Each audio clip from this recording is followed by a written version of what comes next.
Welcome to Fullerton College football on Sportsnet, USA.net. Hey, I'm Mark Pavlovich along with Corey Neyland and Ryan Osborn. We are the voices for Fullerton College sports here on Sportsnet, USA.net. And guys, it's that time of year, Mr. Neyland. We all get a little sweaty, a little nervous because it's playoff time. And the number one team in the state, Fullerton, takes on a very interesting Ventura team that's got two juggernauts, or juggernauts. You call them, I call them joggernauts for the simple reason they've got two rushers out there that can put the mileage into yardage. 1,000 yards apiece this season. Back deep for Ventura is Ami Cargo and Jalen Thompson back deep for that team in white and orange lettering. So Cargo will be to the near side of the field.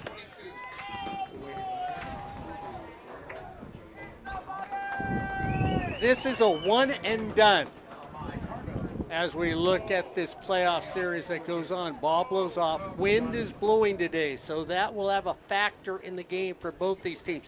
Ventura loves to run the football. Shouldn't be a big factor. And for their quarterback, that when he throws, well, he throws it to anybody in a jersey. Not necessarily the right color, but anybody in a jersey. As Chris Irvin has already thrown 9 interceptions this season. Cargo, the near one. It's going to go in the end zone for a touchback. And for Ventura, that offensive line starting off, it'll be Gabe Rivera, 6'1", out of Oxnard. Julio Ray, also out of Oxnard. Jacob Lemus, another Oxnard product. Ransom Lewis from Camarillo, and Malachi Brown from Oxnard. Mark, we talked to the coaches, and they said, we're a team that represents locally. Yeah, they are. Chris Irvin comes out. Jalen Thompson will be the running back for Ventura. Averages, I'm going to give him 100 yards a game for them. Averages 7.3 yards. Fake and alert for a time. Chris goes out. Running comes up. Tackle. They're going to call him down. And Corey, first sack of the game for the Hornets. And that goes to Eric Hill up front. He gets the sack. And for Eric, that's 5.5 now on the season. He's joined by Ant Harris and Jordan Crawford on the interior, and Carlo Torres on the outside, number 97. Eli Aragon's going to be to the near side of the field. Thompson stays in the backfield with Irvin. Corey gets knocked out of bounds immediately. By the defensive player of the year, Branson Titanois, and Biso, again, another sure tackle. So Jeremy Gonzalez will be the return man for your Hornets. He's going to stand at the 45-yard line. Punting, number 25. Zane Carter is in to punt the ball for Ventura. Gonzalez will stand at the 45. Wins at his back. Gets away. Goes over to the right. Gonzalez basically says back off. He does. So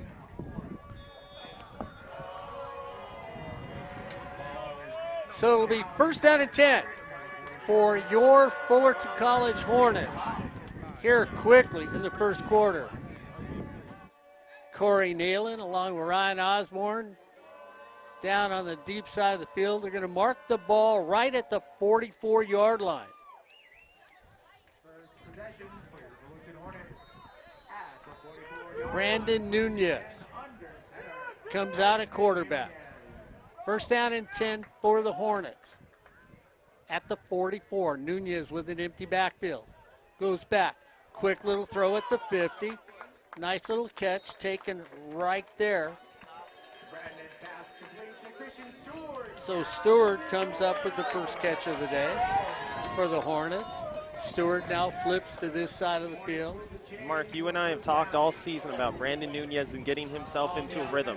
It's going to be crucial on these first 2 drives for Fullerton. If he can get himself going, let that arm loose, let it go, trust it, Fullerton's offense is going to start getting themselves in a roll. Garnett Davis, the third in. Nunez goes over, takes it to Gonzalez.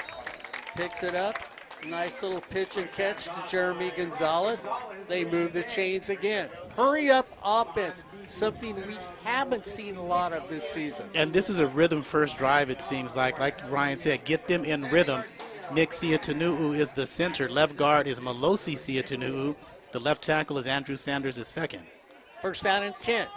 Right at the 32. C.J. Broy goes in motion. Once again, short little throw. Down behind the receiver, incomplete pass. Finish off that offensive line. Right guard will be Sammy Garcia, and the right tackle is Dylan Nichols. So Austin Levias goes to the far side of the field. Kristen Stewart's going to go with him.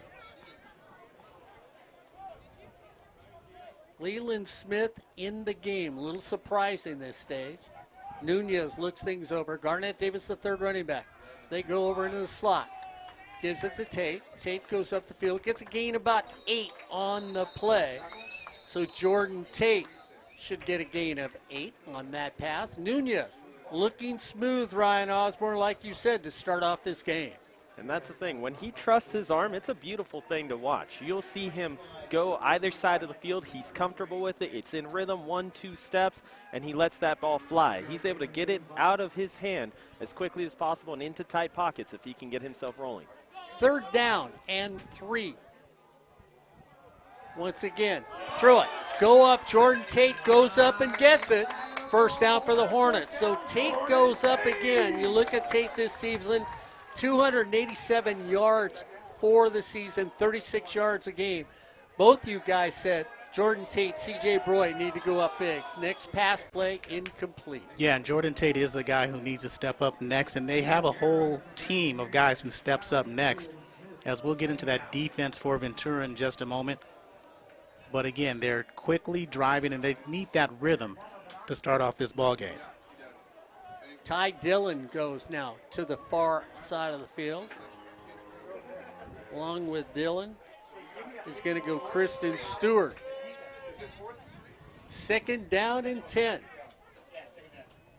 Brandon Nunez decides to run it, spins away from one, stays on his feet, and goes down. Corey, he thought he was tackled and stopped for a second, realized they didn't wrap him up and kept running. And that's what makes him a special quarterback, is the size and elusiveness that he has in that backfield, and to just bounce off and spin off that tackle from Ben Hall. And the second one, Spencer McKelligan makes the tackle. First and goal from the 8-yard line for the Hornets. Knocking on the door quickly with 10:34 here in the first quarter. Nunez brings them out. Garnett Davis, the third touchdown. Number 4, Ryan, for Garnett Davis the third. You're going to get unnecessary roughness at the end of the play, so they'll knock that extra point try just back a little bit.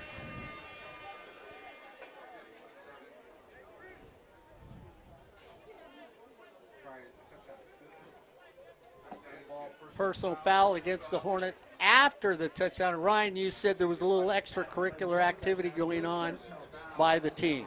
Yeah, there was just a little bit extra, like you mentioned there, Mark. You end up dumping the defensive lineman onto his back after the play is done. So they're actually going to move back the kickoff itself, not the extra point try.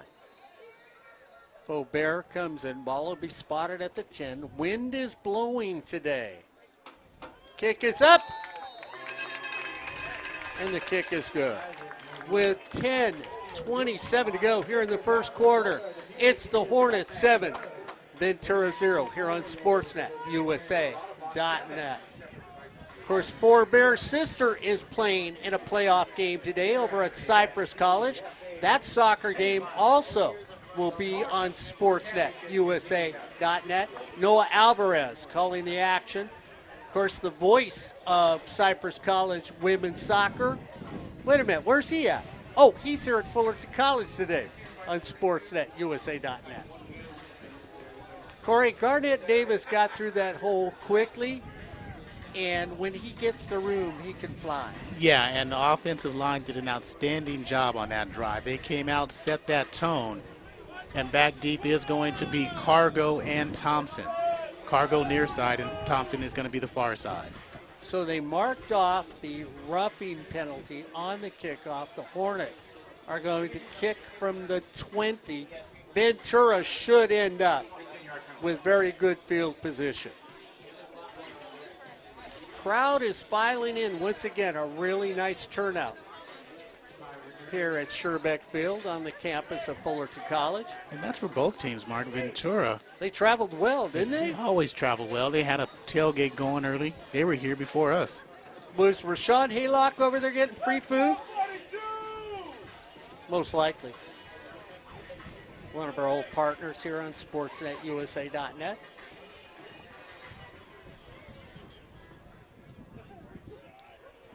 Deep, Cargo back pedals. It goes over. It's going to roll into the end zone.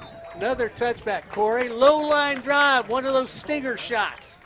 Down the field, it'll be first down and 10 for Ventura, who's quickly down by 7. Don't forget, for all of you and all year long, and it's been Grocery Outlet of Fullerton really making all these games possible. We want to thank them sitting there over on Raymond between Commonwealth and Chapman for being the sponsor this year for Fullerton College football and Sportsnet USA.net. First and 10 for Ventura. Urban goes back. He's going to step up, looks to throw the flat. The wind catches that one and just pulls it away. And Henderson couldn't pull it in. Reset the rest of that defense. Harm in the middle. McNeely on the near side. 23-20 is the player of the year. Biso in the SCFA, that division. Ty Milton, who has 4 interceptions on the near side corner. Jordan Little, far side. DeJuan Grant and Kadari Kearns are the safeties. Thompson still in at running back. They hand it off to Thompson. Thompson goes straight up the middle. Gain of 2 on the play. It's going to bring up a 3rd down and 8. You look at Thompson this season, 6 touchdowns, 17 yards a game. But his overall numbers, Corey, not too bad. Actually, 9 to 8 yards a game. My mistake. I was looking at his passing yardage. Corey looked at me like, which guy are you talking about? Let's go, 42! Big 3rd down. Hornets come up. They are coming after the quarterback. He throws it. The ball comes out. They're going to say it was touched. Incomplete pass. Boy, you thought for a second could have been that fumble. And Brian Crook's defense, Ryan Osborn, we talked about him and said they have to win this game. Have started off hot. Yeah, and I have to give a lot of credit there to Jeremiah McNeely because he gets himself into the coverage, make sure that that passing lane across the middle isn't an opportune moment for Ventura's offense. You're looking at them trying to get themselves into a rhythm and establish something. You and I talked about it before this game and in the preview. Their running game sets their offense, and if they can't get that rolling and off the ground, they're going to have a little bit of trouble. Jeremy Gonzalez will be at the 40 for your Fullerton College Hornets. Up by 7 with 9:42 to go. End over end. Gonzalez says, get away, don't let it hit any of you. It's going to bounce around. Takes a bounce for Ventura, and it's going to die right at the 31. With 9:38 to go here in the first quarter, it's Fullerton 7, Ventura 0 here on Sportsnet USA.net. About a 45-yard kick there. Flag on the play, as you said. And, Mark, that offensive, the run tandem, that 1,000-yard rushers for Ventura versus the #1 rushing defense in the SCFA so far. It's the #1 rushing defense in the SCFA that's winning the first 2 drives. Well, Hornets aren't only winning the scoreboard, but they're winning penalties so far as they move back a little more. So that ended up being a hold on the return, Mark. All right, so it'll be first down and 10, right on the 21. Ryan, Corey, and the old guy calling the action. Hornets got out quickly. We'll see if they can continue it so that 3 of us can breathe easy. Nunez comes out. Vakapuna in at running back. Nunez at quarterback. Jordan Tate to the near side of the field. Leland Smith. Nunez looks over. Goes back. Middle of the field. Taken right there. Turn up. It's Levias who catches it. Kristen Stewart I can't tell. It was Kristen Stewart. At first, I thought it was Levias, number 10. Kristen Stewart comes up and gets a big gain. A little, basically, Corey, it's just a drag route across the middle of the field. You just come across, or a crossing pattern when you look at it. First down and 10, all the way up to the 45. Stewart goes to the far side of the field. Nunez feeling good to start this game off. First down and 10 for the Hornets. Bakapuna takes it, breaks one tackle, goes down at the 50. Nice gain of 5. Defensively, they give up 184 yards on the ground. The starters up front, Larry Avila, James Gillespie, Isaiah Garcia. Backers, Ben Hall, Spencer McKelligan. Leading tackler in the secondary is Zane Carter. Poi Aina is also linebacker / D end. Nunez keeps it himself, goes straight up the middle. We'll see where they mark him. If they give him the spot, it should be a first down. One's got him back, one's got him up. So they're going to be just short. It'll bring up a 3rd down and 1 for the Hornets. Jalen Wesley, Elisha Hamilton on the field in defense along with Lucian Babino. Cameron Woods comes in the game at tight end. C.J. Broy comes to the near side of the field. Gonzalez goes to the far side of the field. Bakapuna at running back. Nunez gives it to Bakapuna, and he is met in the backfield. Ryan James Gillespie was there. Yeah, he got a good swim move in off that first guy. He got his first punch in as well and was able to just get himself into the backfield. One thing you want to mention about that, Corey, is the fact that he not only gets to Vakapuna, but he wraps him up. Doesn't allow him to get that secondary chance like we usually see from Elvis. Eli Aragon back deep for Ventura. Luke Mamana getting ready to punt it away. Corey Neyland says best punter in the state. Floater. Signal for a fair catch right at the 12. One of the best punters in the state. He's well, top I actually 5. thought you told me he was the best punter in the state the other day when we were talking. No, one of the best punters in the state. It's nice to get Corey corrected every once in a while. Top 5. Top 5. And he's having an outstanding season punting the ball. And he's improved every aspect. That's the 16th fair catch. So Irvin brings his team out. Hasn't had great field position for Ventura. First down and 10. Run straight up the middle. Finally, the running game works for him. Going to the outside. Nice little run there by James. James goes out. And James makes a great run at Corey. This is what you were talking about when you look at somebody like James. 102, let's give him 103 yards per game as a running back. 1,028 yards coming into this ball game, 11 touchdowns.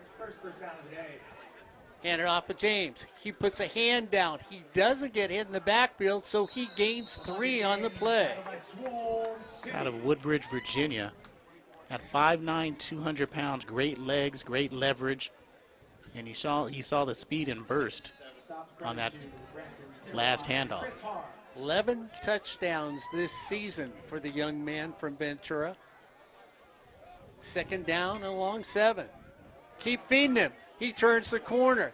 Picks up another 5. It's going to bring a workable 3rd down as James is now saying, okay, we can trade out.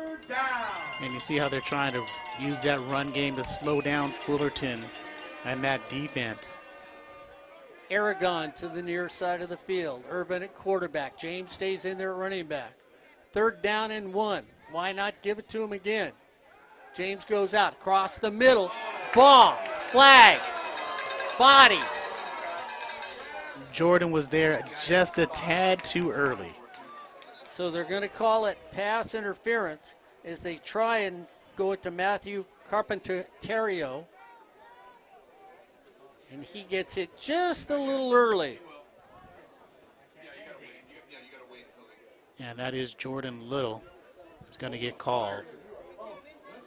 So we have 2 flags, holding against Ventura, pass interference against Fullerton. They offset. We'll play the game again. third down and 1.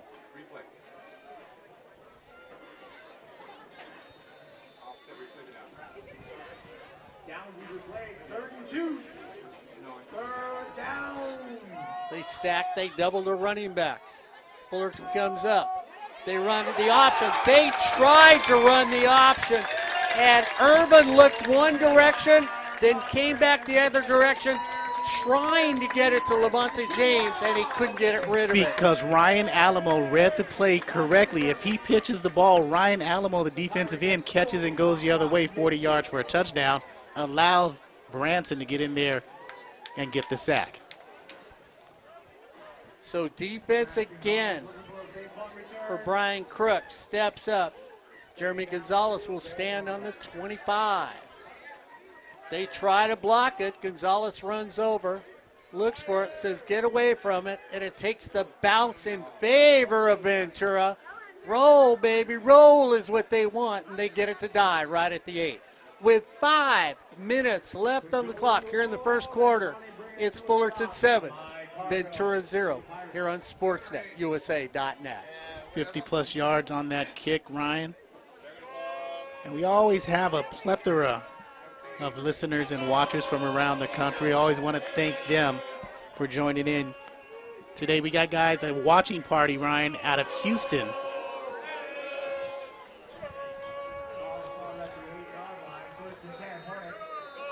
Larson in for quarterback for the Hornets. Now limited time, but Garrett, big strong kid out of Utah.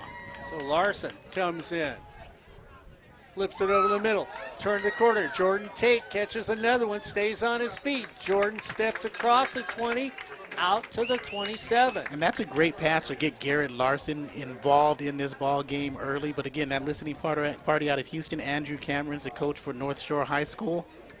You know that name, Jeff Cameron's brother? Yes, sir. There you go, in the playoffs right now, hoping they take that state title. Larson has not played much this season, Corey, or even a whisper when you think about it. Larson looks things over. Larson keeps it himself on a quarterback keeper, gets a gain of 1. Ryan, are you a little surprised that Larson's in the game? No, because it's something that we've seen throughout the entirety of the season. You get the first 2 series to Nunez, and then the next series, depending on how Larson does, goes to Garrett. We've seen that multiple times this season. Not as much in that Riverside game, but before that, the previous 3 weeks, they had done the same. 2nd down and 9 for the Hornets. Right at the 30. Larson goes back. Looks, going to take it himself. Now flips it out in the middle to Garnett Davis III. Garnett Davis III. Speed, run down the sideline, gets pushed out. Garnett Davis III, guys. I think we had a conversation about him earlier today before this game. 40 yards on the play for Mr. Davis III. And again, Fullerton coming out hot, so to speak. Larson quickly gets some line of scrimmage. 1st down and 10. Fakes it. Larson gets trouble. Nobody's out there. Larson says, I'll take it. Nonchalantly, Corey Neyland. He sort of strolled through the park, checking out all the puppies and everything out there. Well, it is a nice day. He does have 1 touchdown, but it's coming back for the hold. That was the problem. He looked over at his lineman and said, wait, you're holding, I won't run too hard because it's coming back. So holding against the Hornets with 3:29 to go in the first quarter. Let's move it back. So they're going to move it back to the 40. It'll be a 1st down and 20. Larson empties the backfield. Looks over things. Umpire's waiting for the clock. Larson throws it over here quickly to Leland. Turns the corner. Dances out after catching the football. Leland Smith, Ryan, little injury last week. Looks a little better than he did in the Riverside game. And he's one of the most electrifying players on this Fullerton College offense. He's #1 in the nation in terms of yardage per catch. He has the ability to get breakaway speed, and he has very good hands when he has inside positioning. 2nd down and 8. Vakapuna into the backfield. Larson looks over, goes down a little low. Vakapuna. Larson gets away from the pressure. Can go to the outside. runs for the first down. He's got the first down as he gets across the 20 down to the 19. First and 10 for the Hornets with 2:38 to go. Corey, for a guy who hasn't played much, he looks really comfortable on the field. Yeah, Lucien Babineau tracked him down, but again, Garrett Lawson, he does have a touchdown pass this season. As you see, 6'4", 220 out of Kaysville, Utah. What you like about that, guys, is that he went over all of his progressions, down the field, left to right, before finally going over towards that right side to scramble for the first. First down and 10 at the 20. Larson goes back, feels the pressure again. This time he can't get away from anybody, and he'll take a 5-yard loss on the play. But when you bring in Garrett, he's not as mobile and active and elusive as Brandon, so you lose some of that escapability from the quarterback position. So they're going to mark him. I'm going to mark him 5 yards deep. It'll be a second down and 15 for the Hornets. 1:51 and a fast-moving first quarter here at Sherbeck Field.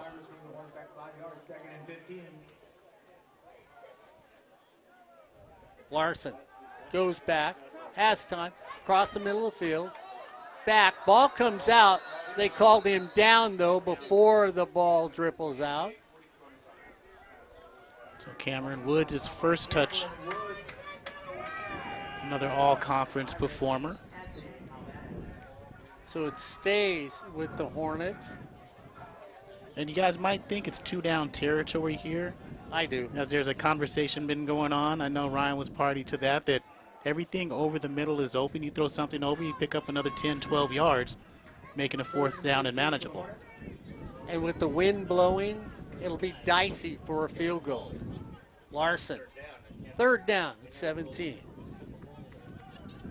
Larson looks, throws it out to Vakapuna, who gets all the way down just short of the 15. So, Fulbert walks on the field. Had a great conversation at the last soccer game. He came out to watch his sister Ashlyn play. Stood right next to me. We visited about this football game. In the Riverside game, guys, I told you he needed to make everything again today. Special teams, when they have a chance, has to get points. So a 34-yard attempt by Fulbert. No pressure. The kick is up, and it's no good. So the wind, which affects people, and we had an offsides against Ventura. They called it good. Well, wait a minute. The white hat called it good. The guys down there said, wait a minute. No. You may want to give it to him. So what he initially signaled is that the penalty was declined and the field goal was good. But like you said, Mark, those back officials said that was wide left. So they accept the penalty and then move it up 5 yards. Boy, we like this. And you know what, guys? It's always nice to know we're all human out here, and we all make mistakes. All of us. Well, maybe not me, but, you know. So we're going to try another one. We're going to move it across the 20. Going to spot it at the 19. It's a 29-yard field goal. Up! Second chances are blessed, and the Hornets get on the board. With 3.4 seconds left in the first quarter, it's now the Hornets 10, Ventura 0 here on Sportsnet, USA.net. Corey, Ryan, the old guy, happy to bring you this game. And guys, the scenario is if Mount Sac beats Riverside, then next week's game would be at Mount Sac, even though the Hornets right now in the rankings are number 1 in the state of California, because Mount Sac was number 1 in the seed when they first set up the playoffs. Yes. Okay. Makes sense. If Riverside wins, then the game would be here next week, and it would be here on SportsNetUSA.net. Yeah, I'm glad you think it makes sense. And if you sat down and talked to Corey about the rules in all levels of college, him and Ryan Osborn, I don't know, I think they'd like to rewrite all the rule books. So Cargo and Thompson, looks like it's going to Cargo in the end zone. Cargo decides to take it out. Cargo gets hit at the 10, maybe out to the 12, and that's where we'll end the first quarter. As we come to the end of the first quarter, it's Fullerton 10, Ventura 0 here on Sportsnet, USA.net.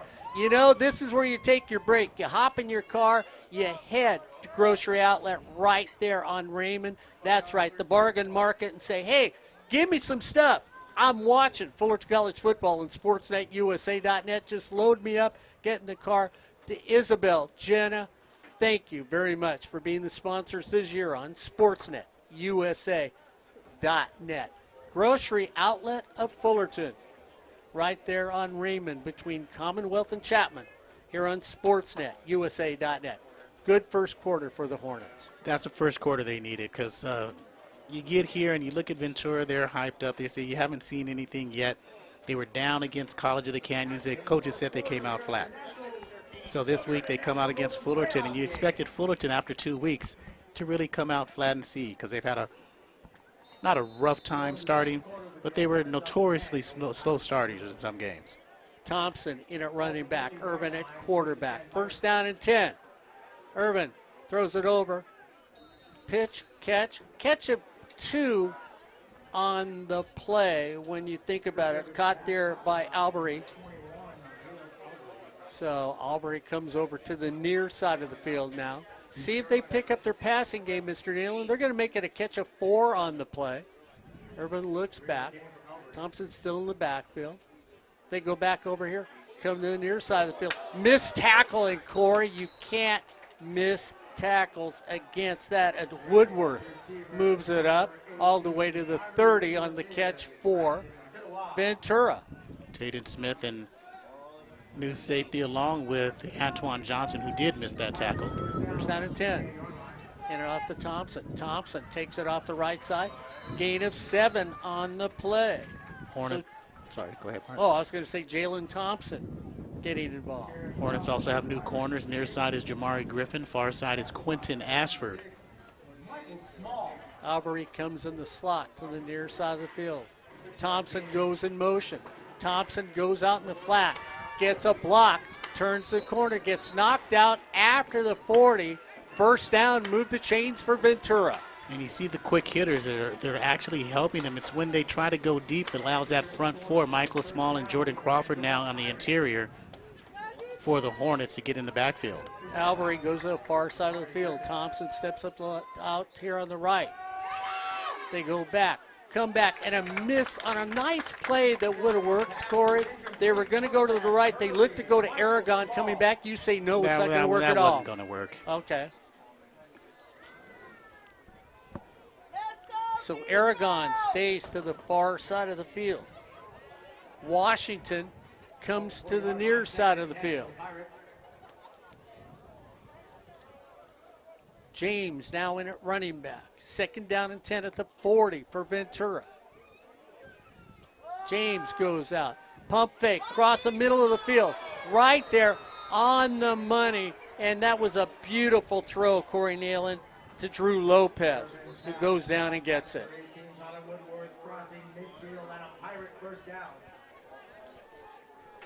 Knocked down by Kadari Kearns.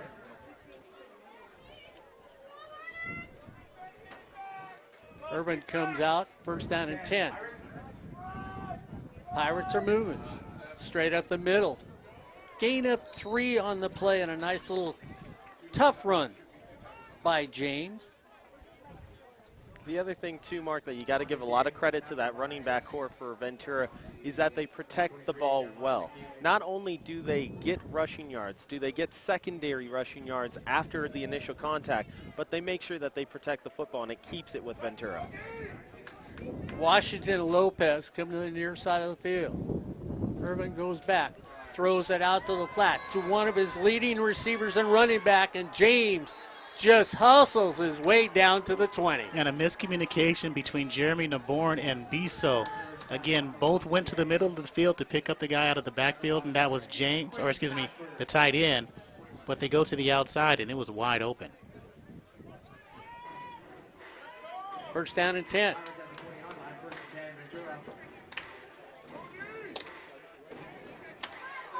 James goes straight up the middle. Finally gets taken down at the 10-yard line. And they're going to move the change. And, guys, this is the exact drive that Ventura needed to get themselves and their crowd into this ball game. 12 minutes to go here in the second quarter. The Hornets up 10-0 here on SportsNetUSA.net.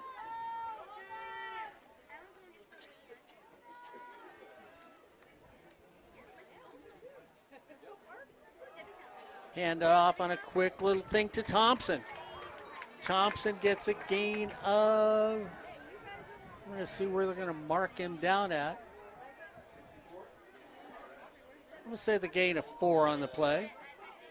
Brandon Harris on the stop, but again, they're mixing it up. Misdirections as well.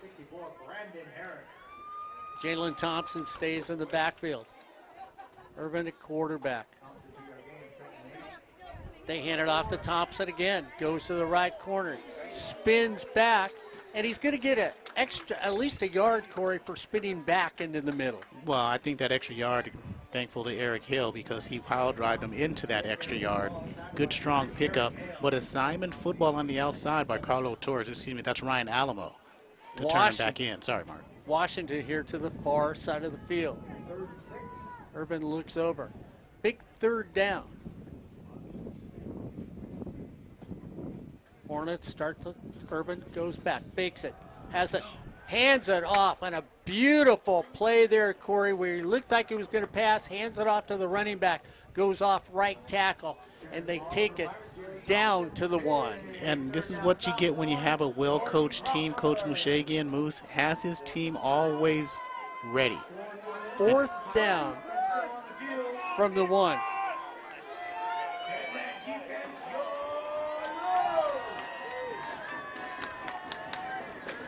Trying to get the Hornets to jump. Urban pitches it out. Cut. Missed tackle. Touchdown, Ventura. And a nice run by there. A patient run by James as he makes the cut and comes on over and makes the move he needed to make as he slowed down, stopped, and allowed him to cut back in. Yeah, and that's what he needed, because it felt on the outside was going to be open, but the quickness of Fullerton cut that off. But nice maneuvering by James to pick up 6. So Ventura, like you said, did what they needed to do, Corey, got back into the feel of the game, and now they can pull within 3. Ball is spotted. The ball is blocked. And that's your defensive player of the year, Biso, with the block. See, we have another broadcaster standing behind us. Biso. So Biso blocks it. Now your score in the NCAA Regional Semifinal game. Fullerton Hornets 10, Ventura Pirates 6.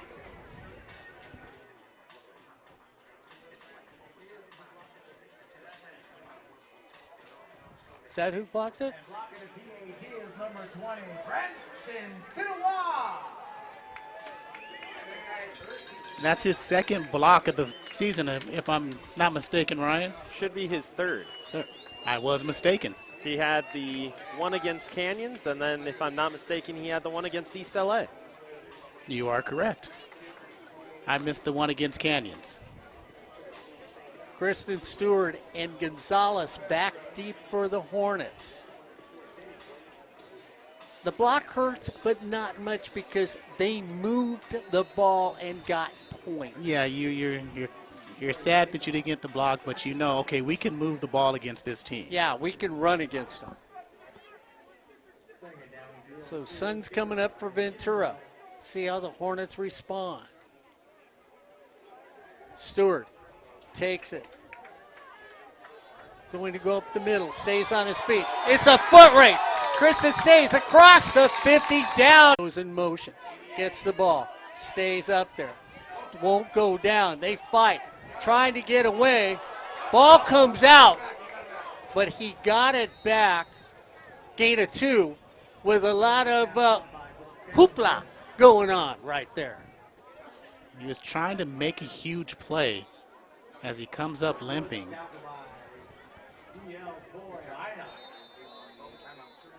So Cameron Woods is going to limp off the field. The official calls an official timeout to get him off the field. And Poi Aina makes the tackle, and it's one of those things where he was out of the play, but Woods tried to continue to make a play. And he comes out. Let's hope the young man's okay. Gain of 2. I'm going to make it a long 8. Nunez. Across the middle of the field. Overshoots it. And Leland Smith couldn't pull that win. Brings up a 3rd down. Ryan Osborn, first time with drama for the offense now because Ventura has scored. Yeah, and I think when you look at the Fullerton Hornet offense, one thing that they've got to go back to is what Corey was talking about earlier. Those routes across the middle, they're still open if you can find them in time. Big 3rd down for the Hornets. Nunez keeps it himself, dances, stays on his feet. Corey Neyland will say, when in trouble, let Brandon Nunez run. Yeah, and that's what he does. When you need that play, he's shown over his 2 years as quarterback for the Hornets that if I don't have a good game, that's okay. I'll make the big plays when you need them. I'll get that crucial 1st down on a 3rd, and that's what he does there. Move it all the way down to the 35. 1st down and 10 for the Hornets. Garnett Davis, the 3rd, goes off left tackle.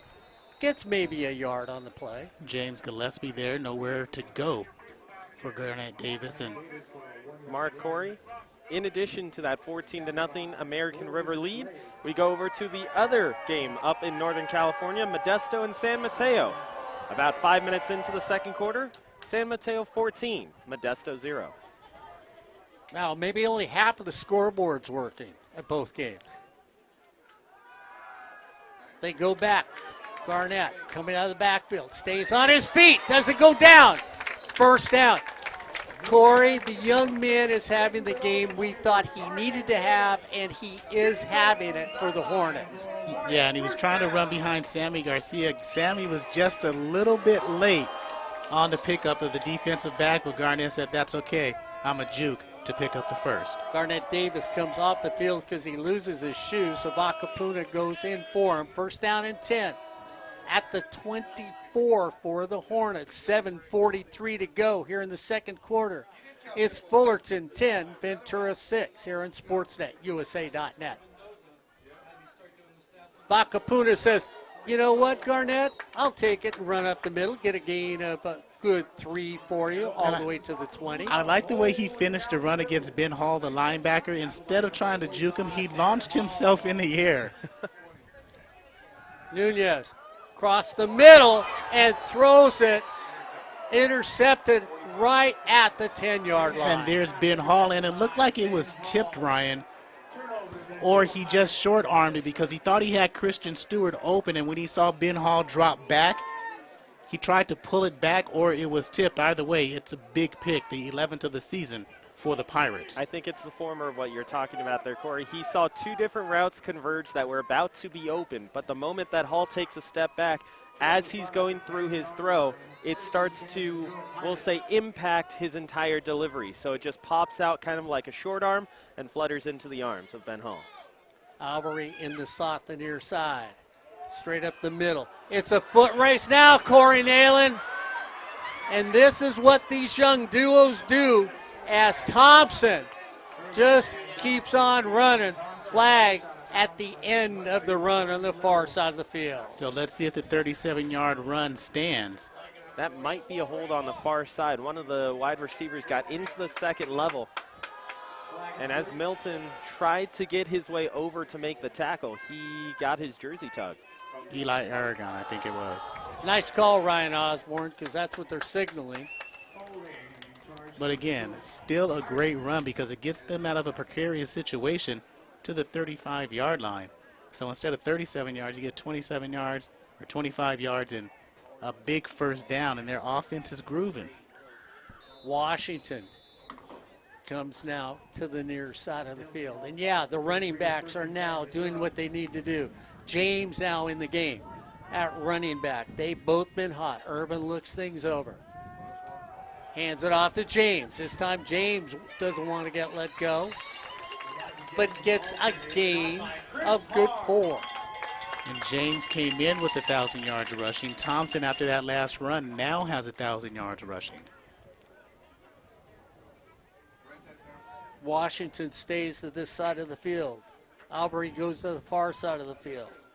James stays in at running back. 2nd down and 6. Irvin throws to the far side of the field. Caught right there at the 39 and pulled in. So the ball moves. 3rd down and workable for Ventura. Coming into this game in the SCFA, they were 3rd in yards, 4th in rushing, and 10th in passing this season. 6:02 to go in the 2nd quarter. Here come the Hornets. They hesitated. Across the middle of the field. Back shoulder pass. Beautiful catch as they hold on and finally go down. You couldn't have put that on line any better to a receiver. Yeah, and Aragon did a nice job, Ryan, of pushing off and allowing himself to come back to pick it up. Offsides against the Hornets decline. So Ventura's on the move and looking to hopefully take the lead with 5:47 to go here in the first half. And not to say that that was a pass interference. No, it was a good offensive push off to gather himself to come back. James makes it. Irvin throws it over there, and now Irvin's gotten hot at quarterback, Corey. He's been able to find short passes, long passes, passes in the flat to go with that very potent running attack Ventura's got. You know, it gets good when you get a chance to establish a run against the #1 ranked run defense in the SCFA. Straight up the middle. Tackle missed. Turn the corner, and if you can't tackle, well, then you just let him keep running. And James said, if you can't pull me down, let me get yardage. And he does that on the play. That may have been Jeremiah McNeely's first missed tackle of the season. Came up too high. And with that leverage that James has. Take it down to the 12. It'll be 1st and 10 there. 4:55 to go in the first half. Ventura looking to take the lead. This time they get it with the other tandem. He almost sneaks his way in. As Thompson says, where's the goal line? Straight ahead. And he just comes up a little short. They're going to mark him down at the 3-yard line. Yeah, at the 3. Irvin goes to the far side. Incomplete pass. Defended by Jordan Little.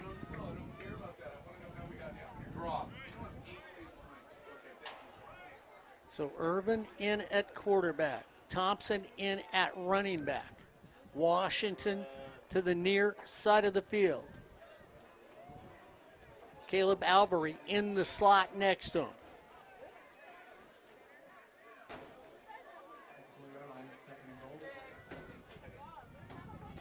Hand it off. This time you've got to make the tackle. You do. And they make a tackle. They wanted a penalty on the play because they thought he had been thrown down from the back of the pads. Corey Neyland says no, and that brings on the field goal team. Big stop on 3rd down, Ryan. Mark, Corey, what's even bigger about that, too, is that the far side official ruled that he reestablished position momentarily, so it moves him back 4 extra yards from after the contact was made. So they will mark it at the 17. You add on 10. That'll be a 27-yard attempt to get within 1 with 3:47 to go.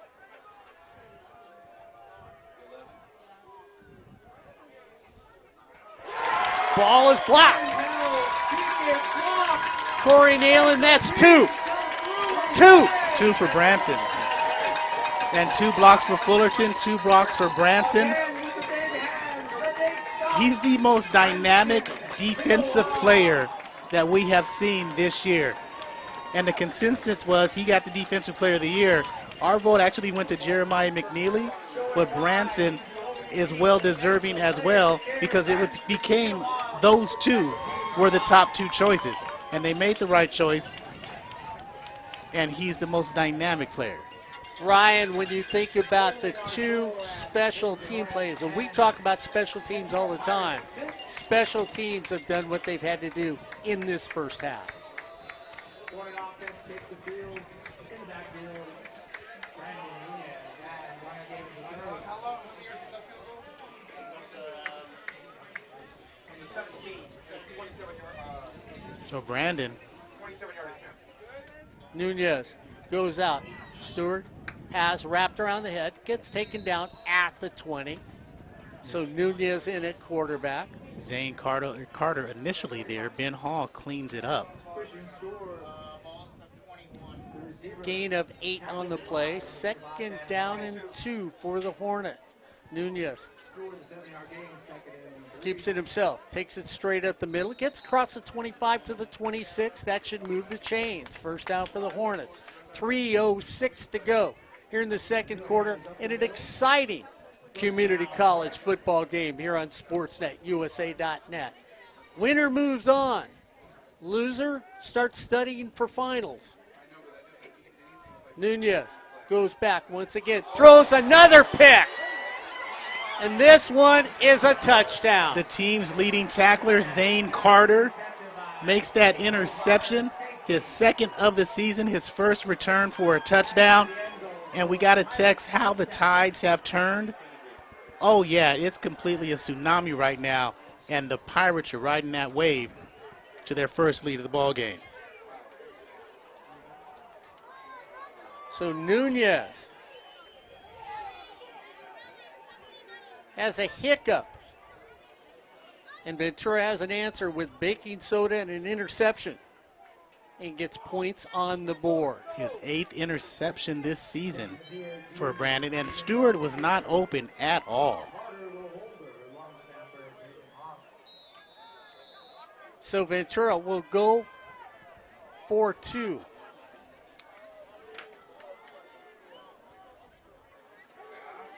Throw across the middle of the field. Intercepted, but doesn't really matter, as Ventura is now up by 2, 12-10, here on Sportsnet, USA.net. Remember then when Fullerton was running away at 10-0? That's 12 straight points for the Pirates. And again, we knew that they were a well-coached team. We knew that they weren't going anywhere. Last time these two teams played was kind of like this. Ventura took a last-minute win, 48-47 in Ventura. Fullerton's trying to replicate the playoff games that they played recently. Yeah, and you know, the thing is that you can never take any teams lightly when it comes to playoff times, Corey Neyland. You can look at their records and who they played, talk about what their numbers are, and it goes back to the old adage, hey, it's great to say who's going to win when you look at the numbers on paper, but that doesn't mean anything when you walk in the field. This first half bearing that out. It's a good ball game. But you wouldn't want anything else for a playoff game. Still, Ryan Osborn still here? I am indeed. Just had to make sure some technical issues were ironed out. Okay. And by technical issues, I mean I have to remember to turn the camera. Little pop-up. Taken. Again, Kristen looking to go up the middle. Tries to get a block. He does as they fight for the ball. And he goes down across midfield at the 45. There's got to be a penalty on this left-hand side of the field. That is unacceptable to not call it. And what penalty, Ryan?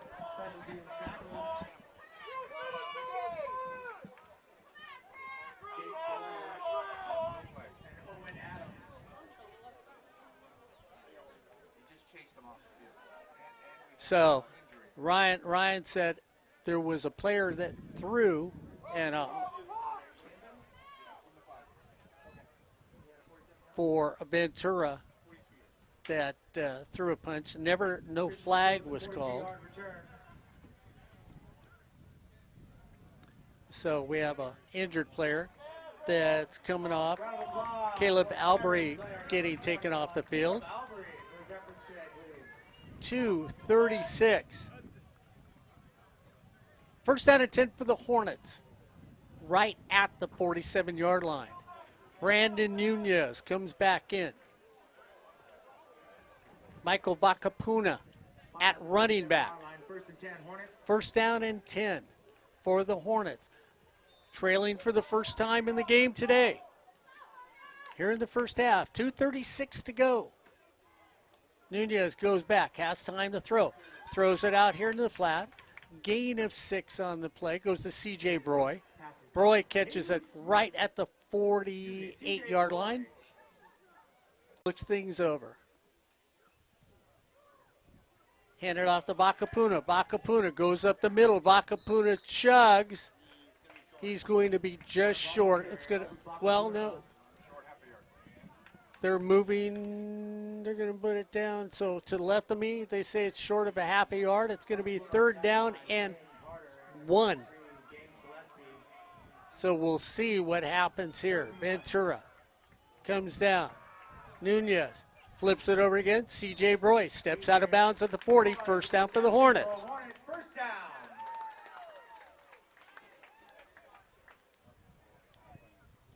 So first down and 10 for the Hornets with 1:48 to go.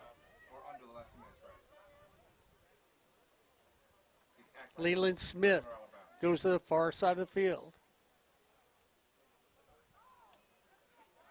Nunez, middle of the field, drops there to Kristen Stewart. Touchdown, Hornets! So Kristen Stewart has it dropped into his hands and gets touchdown all over that. Brandon Nunez looking sweet.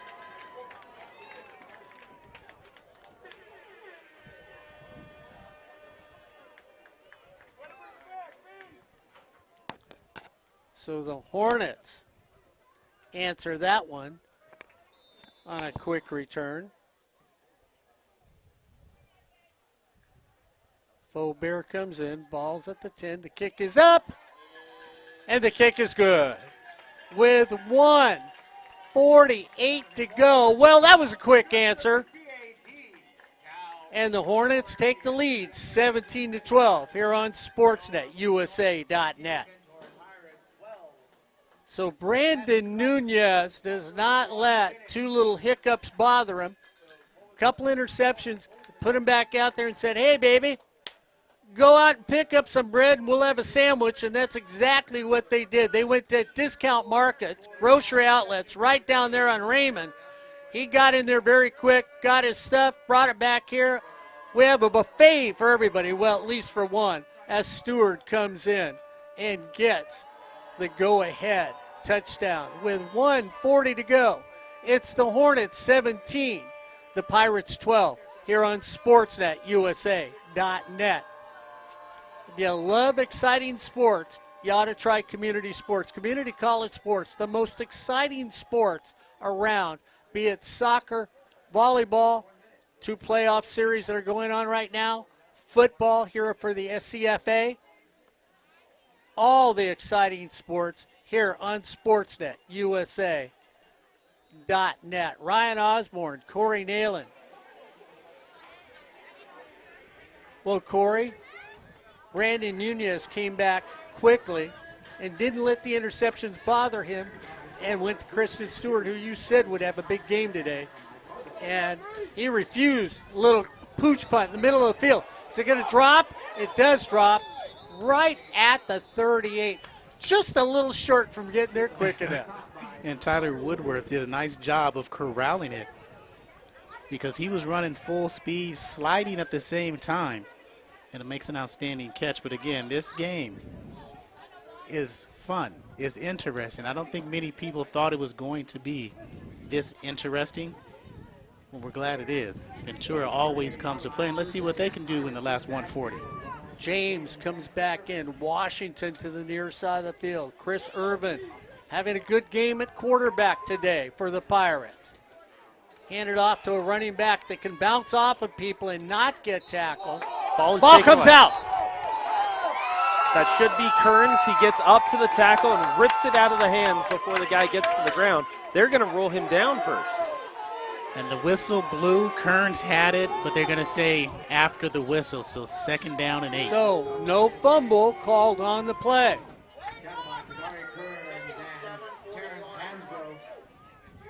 Irvin goes back. looking to throw. Throws over there, throws it short, caught out of bounds. So it's an incomplete pass. 3rd down and 7 to go. And Fullerton dropped to a zone that possession. Ty Milton let him go. That is, Justin Jones was a safety who had the deep threat. Milton there on the out route. Biso in the middle. Jalen Thompson now in the slot. You need to watch Thompson, the running back. He can go get the football. Irvin with an empty backfield. So here come the Hornets. After him. He throws up.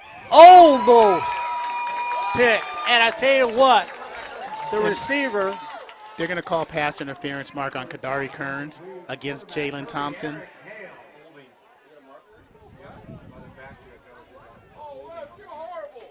Holding, pass interference. Same thing, automatic first. So they call it against the Hornets. Holding charge to the Hornet D.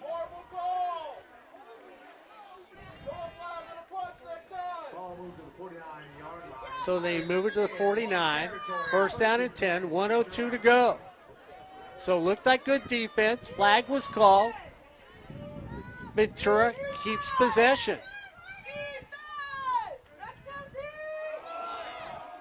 Give it straight there. Running back just can't get outside as Jalen Thompson gets swallowed up. A loss of 1 on the play.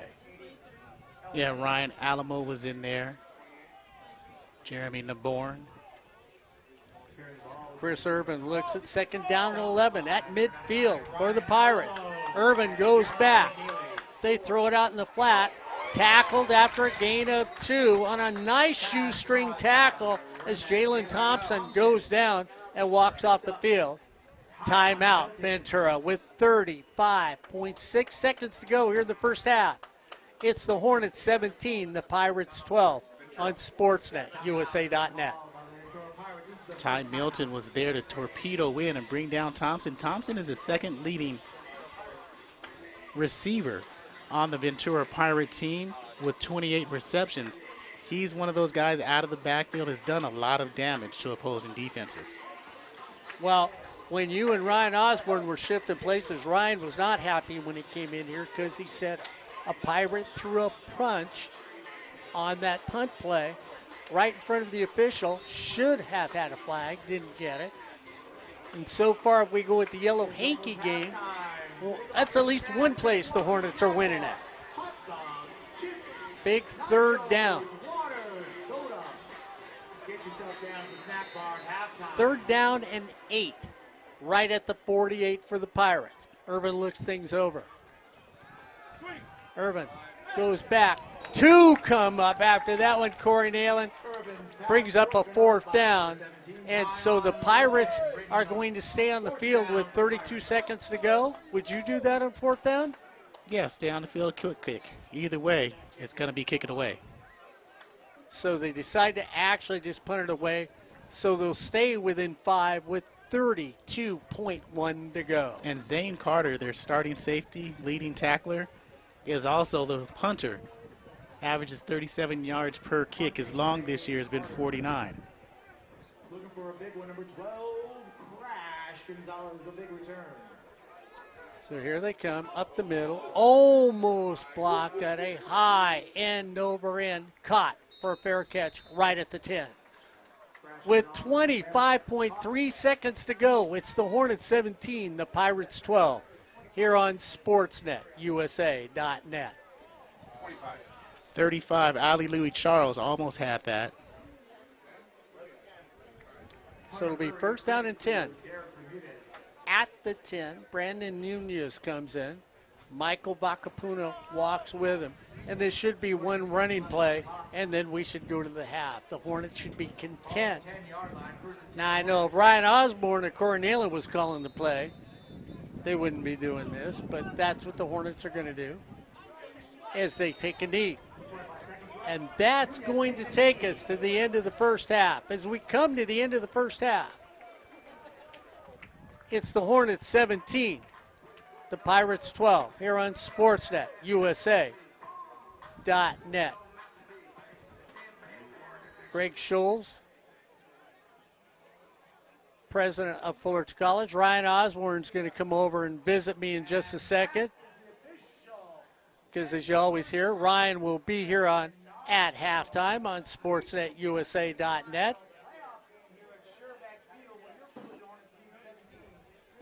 And of course, Ryan just went by the gentleman who is our former college president here at Fullerton College. And of course, when you think of Greg as that, he's got a son with him who is studying to be a sports broadcaster over at Arizona or Arizona State University? Arizona State. It is one of the most luxurious communications colleges in.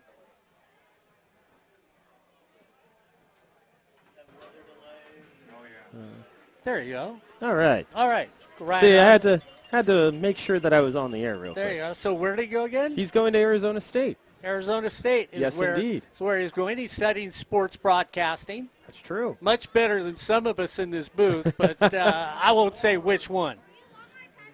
Well, Mark, when you take a look at that first half, one thing that you were talking about is the Fullerton offense at moments looked electric. Yeah. At moments looked like they were stuttering. It's two different teams that we have seen from just the Hornets side to this point, and it's not like it's separated by a quarter. It's almost separated possession by possession at this point. Yeah, you really don't know what you're getting. And I'll say it for the Pirates, too. You don't know what you're getting for either group that comes out there offensively, because if you look at the Pirates at the beginning of this game and when the Hornets jumped up there 10-0, Ryan Osborn, I think we all just sort of took a deep breath and a sigh of relief and said, oh, yeah, this is going to be an easy one. Then all of a sudden, the running attack that we have heard so much about decided to say, you know what, we're as good as we're advertised. And then they started to plant those cleats into this artificial turf and show the Hornets they could run against them. It's interesting that you mentioned that too, Mark, because you saw the overall run game for Ventura. On the first two possessions that they had, Fullerton was swarming the gaps that Ventura needed to be successful.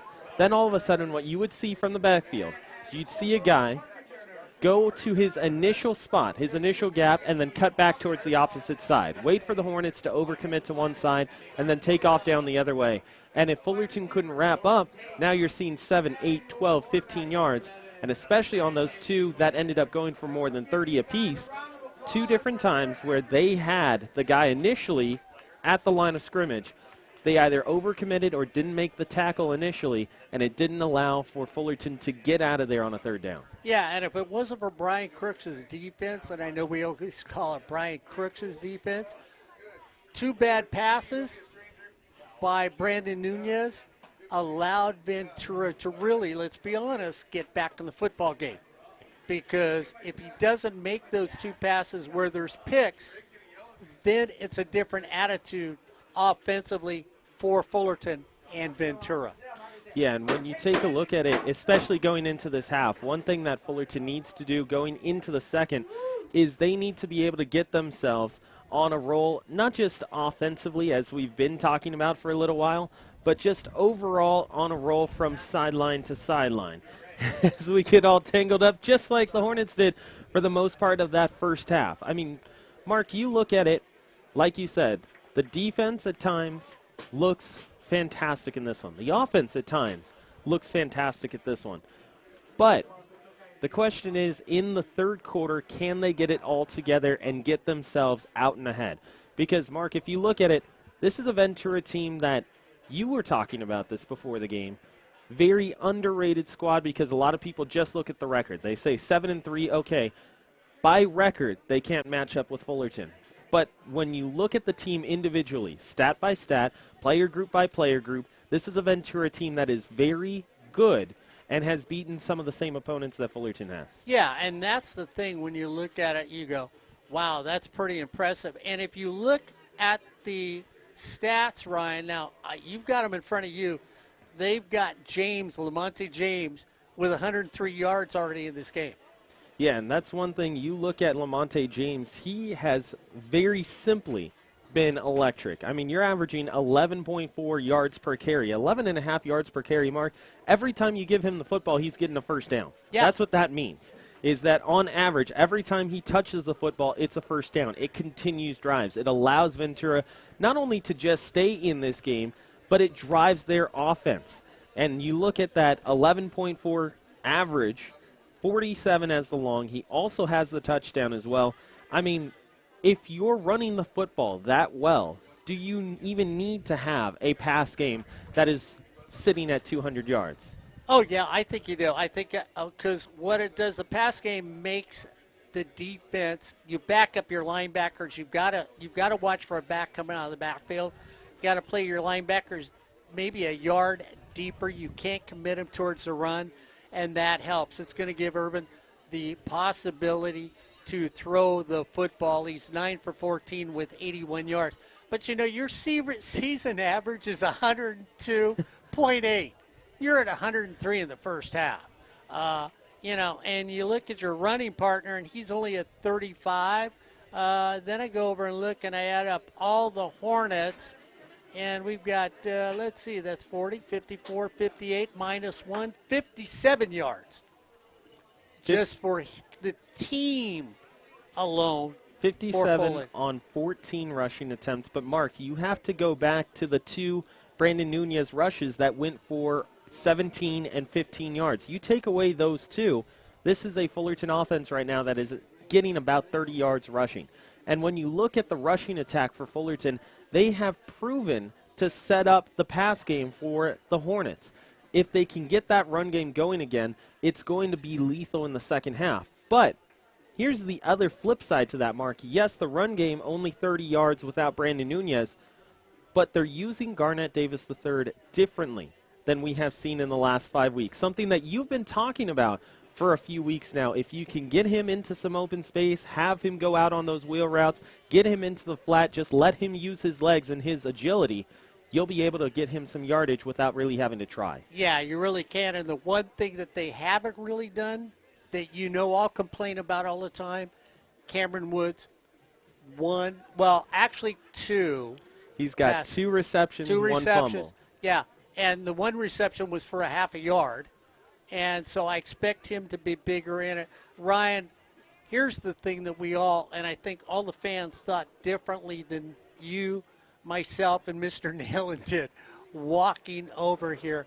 We all said we knew this was going to be a football game and that nobody was going to lay down for Fullerton, because if you play it on paper, then let's just crown a champion. And that's it right now. Ventura came out when we talked to the head coach, and he said, hey, we're like that yappy chihuahua that bites a hold of the neighbor's leg. It's not the biggest dog. It's not the toughest dog, but it won't let go of the pants leg as you drag it into the front yard and try and squirt it with a hose. He said that's who we are as a football team. Yeah, and one magical quote that we've heard this week and also from the coaching staff at Fullerton is that there are no bad teams in the playoffs. No, there a are lot no of bad people teams. look at this on paper and they say 7-3 versus 10-0. You're going up against the number 1 team in the nation according to some polls. Well, this is a Ventura squad that has shown, and as we were talking about before this game even started, is that this is a Ventura team that has shown throughout the season that they can play with the best in Southern California. And not only are they proving it here, but this is just another example of when you look at the state playoffs in the CCCAA, you cannot just play it on paper. You cannot play it based on a preview. You have to see how these teams have done over the season and what their resumes are to really get an accurate look at how good these teams are. Well, let's go back to last year. Everybody talked about Riverside. Everybody talked about Riverside. And when they went up north, everybody said, oh, this isn't really going to be a fun game to watch. Riverside's going to have a great old time up there. When we turned it on and saw what the score was, we sat there and stared at each other. Yeah, 55-0 that Riverside ended up losing that one to San Mateo. San Mateo gets their first ever national championship in that one after losing in 2017. But you can even take it 2 weeks prior to that. Actually, it would be 3 weeks prior to that. Fullerton, Mount Sac, where everyone going into that game said Mount Sac on paper should roll over the Hornets. Instead, you had a Fullerton Hornet team that just decided, hey, let's go in here with nothing to lose. They did exactly that, and they won that football game in a thriller that we saw go to the very end of the wire here on SportsNetUSA.net. I think this is a same mentality from Ventura. Actually, if you want to keep with the theme of House Scherbeck Field and football, we saw something like that last week. Santa Barbara City College beating a team in the top 10 in the state. It's not necessarily just about the paper and what these teams look like record-wise.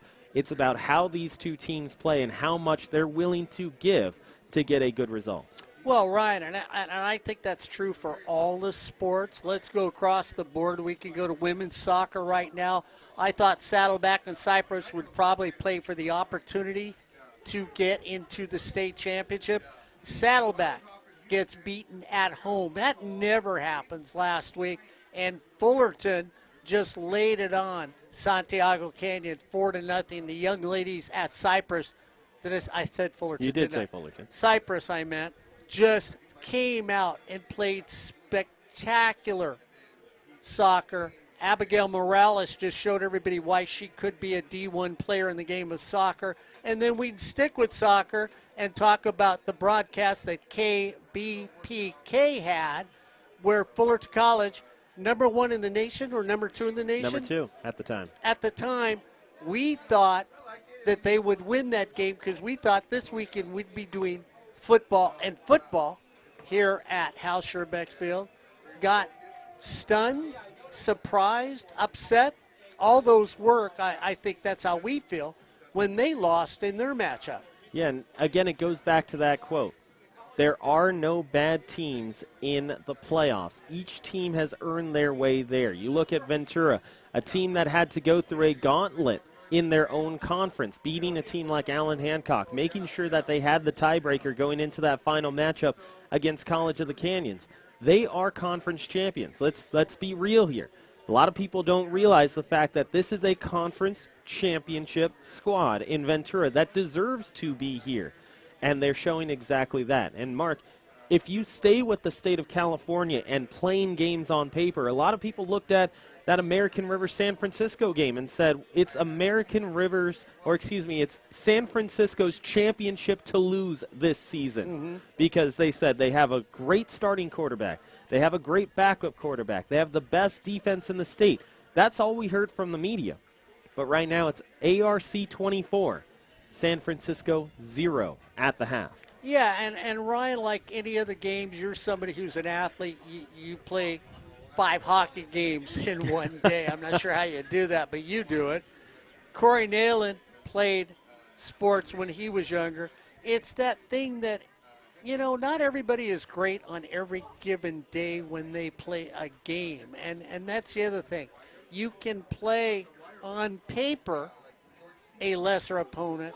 That doesn't mean you're playing a lesser opponent on the field when you take them on and play against them. And when you look at the running back tandem, I tell you, it takes me back to ludicrous speed and Ryan Bird on that 2013 team where you looked at a couple running backs and you said, they got 2,000 yards between them. That is just magical. It says a lot for the offensive line. It says a lot for the offensive coordinator at Ventura. And that's a magical tandem. People, I tell you what, if you just think 1,000-yard rushers, realize, Ryan, you're not playing 17 games like in the pros. You're playing a limited amount of games. You're averaging 100 yards per game when you can do that, per running back.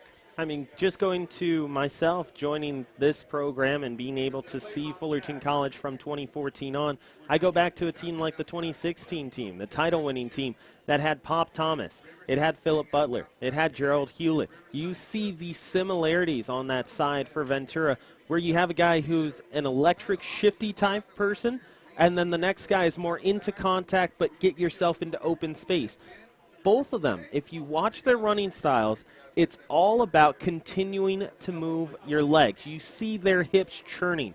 You see their knees moving up and down as much as possible, even as they're getting hit, even as they're being wrapped up. And what does that do? It allows for you to continue to drive power away from the defender and bounces you out of a lot of tackles. Yeah, and the other thing that you have to look at, too, is Chris Urban. I mean, we talked about it before the game started. 16 touchdowns, 9 interceptions.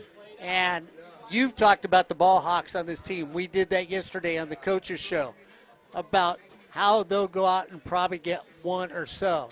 Today he has been very much in control of who he's getting the ball to and very accurate where, yeah, it's been close, but no picks in this game for the Hornets. Yeah, and he has a long of just about 35 yards on that passing play that went from the Ventura's own 35 to about the 30-yard line of the Fullerton Hornets. And when you look at Irvin, not only is he game managing this, Mark, but every time that he tosses up the football, he's not tossing it up recklessly. He's not forcing the ball into tight windows. In fact, what you're seeing a lot from him is he's saying, I will let the running game dictate what our offense is. And from there, I'm just going to float the ball in. You look at 3 of his receptions that have gone for 10-plus yards. Each of those times, he has just floated it over top of the linebacker. Linebacker takes a step in.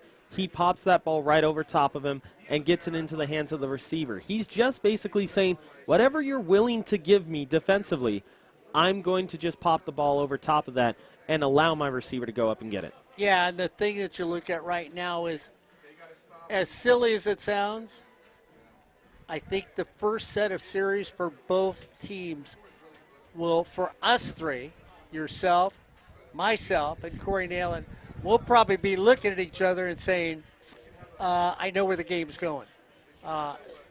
So let's look at this second half because we saw that first half. Let's look at this second half.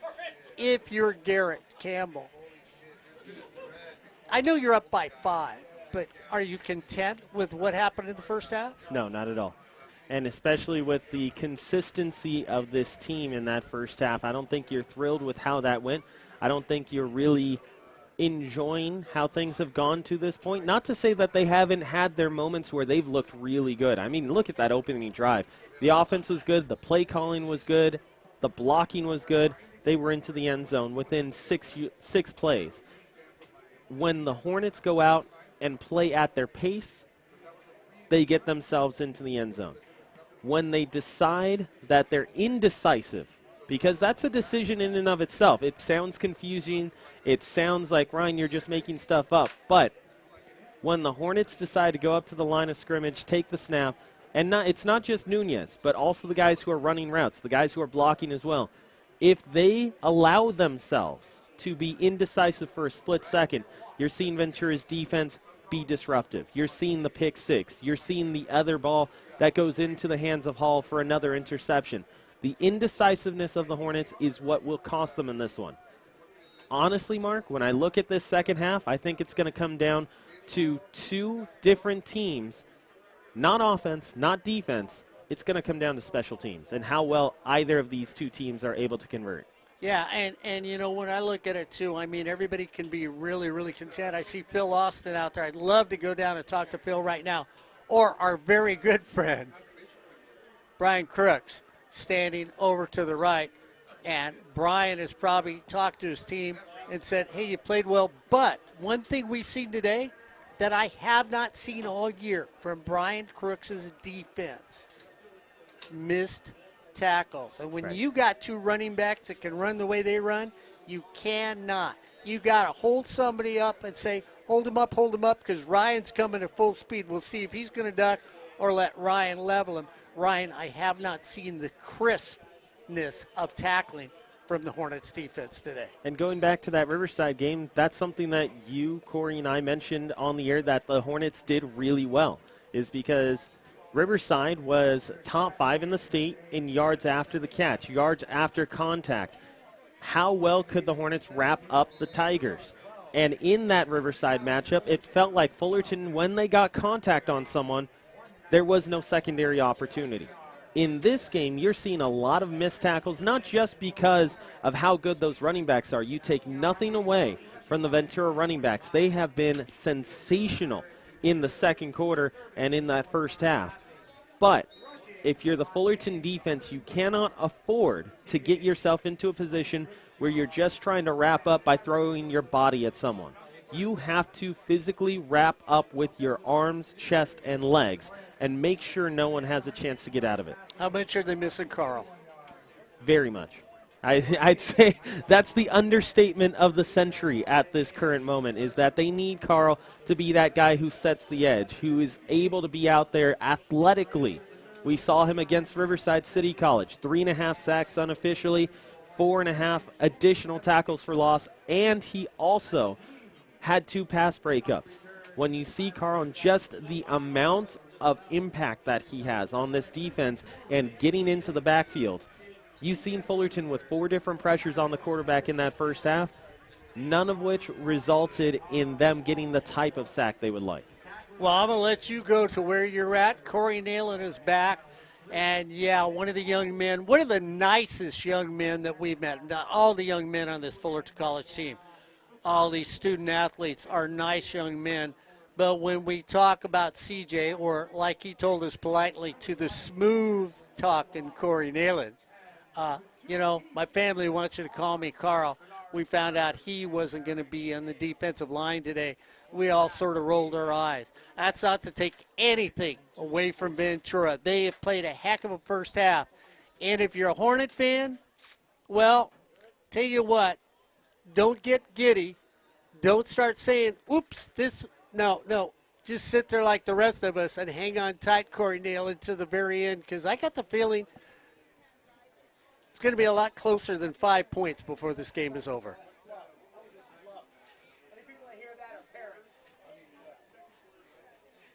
We shall see. So it'll be interesting of how this, because Fullerton was running away with it in that first quarter, up 10, and everybody thought, okay, it's going to be an early afternoon. And like you guys said, Ventura is just a well-coached, fundamental team that you're never out, and you can say that they don't have any talent. They got a lot of talent. You know what? Like we were down there, and the one coach said, we're that yappy little chihuahua that won't let. I mean, that's. Yeah. He described the team well. Oh, they're going to go away. No, they're not. No, they're not. They're better than that. They're 3 o'clock in the morning. That chihuahua is barking, and you just can't sleep because of it. And again, 100 yards for Lamont James in that first half. 103 in the first half. We brought that up. He's already reached his season average in the first half. And they've doubled Fullerton's defensive per game output that they allow. So we'll see if they come back. Brandon's going to start off 9 of 14, 116, 1 touchdown, 2 interceptions, as Christian and Quentin Ashford is back deep for the Hornets. No run game thus far, but again, we'll see if they establish that. Christian Stewart, 3 receptions, 76 yards. Garnett Davis, a third, 2 for 49. Well, we get ready for the second half of exciting community college football here on Sportsnet, USA.net. Little flip shot. Take it at the 15. To the outside. Up the middle. Corey Neyland, this could be it. Oh, drugged down from behind. At the 40, I thought I was getting ready to say, kiss that one goodbye. Because you Woo! were. Quentin Ashford was gone, and Babineau, if he does not get that, he's gone. I mean, my goodness, he's quick. I almost thought I had a return call, Ryan Osborn. That Saddleback matchup. Wow. Nunez comes out. Michael Bacapuna comes in at running back. 17-12. One more half to go. Winner moves on. Team that doesn't get there says goodbye. Bacapuna goes up the middle. Straight dive play. Gets a gain of maybe a half a yard on the play. Ben Hall, one more time, plugging up that middle for the Pirates.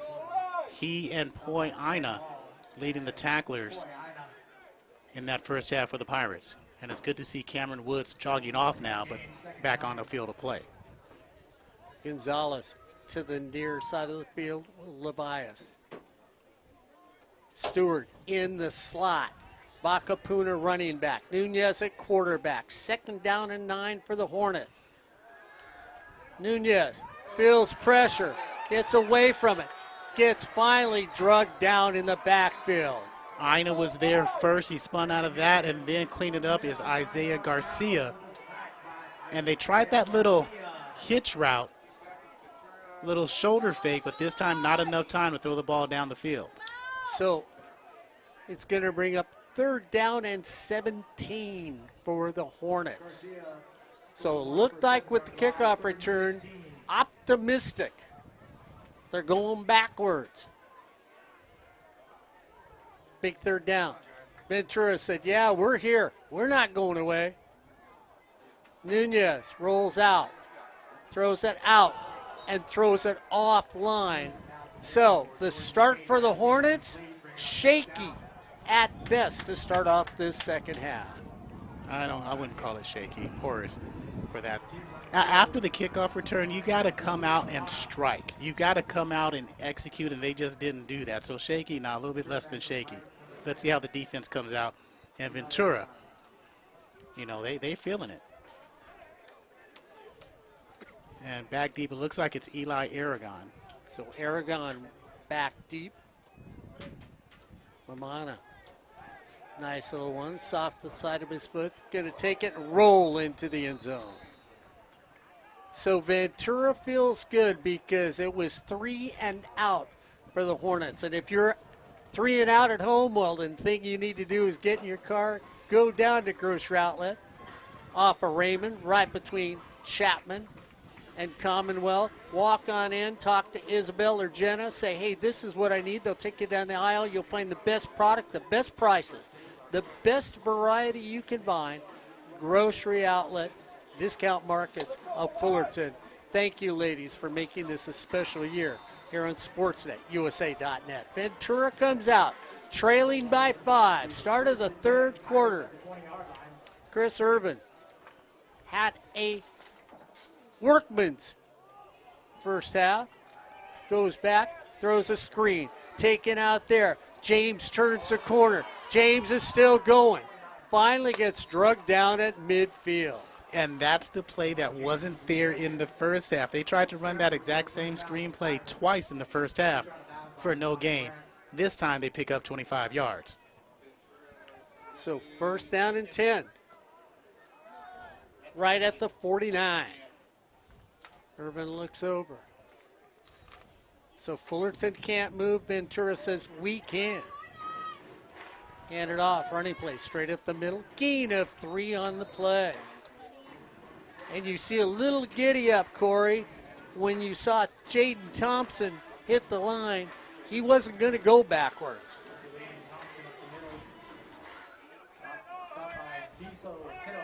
Aragon to the near side of the field. Thompson still at running back. Irvin goes back. Thompson goes out in the flat. Nobody wants him. He's going for Aragon down the middle. And he locks on to Aragon. Corey Neyland, he had a running back. It was Jaden Thompson. Jalen Thompson was all by himself out in the flat. And if he makes the catch or if he even sniffs him, that's at least 25 yards. At least 25 yards down the field. Exactly. Missed opportunity for Ventura. Albury comes out on this side of the field. Still with Aragon. 3rd down and 7. Irvin looks things over. The Hornets are going to come and get him. He thinks they are. Here they come.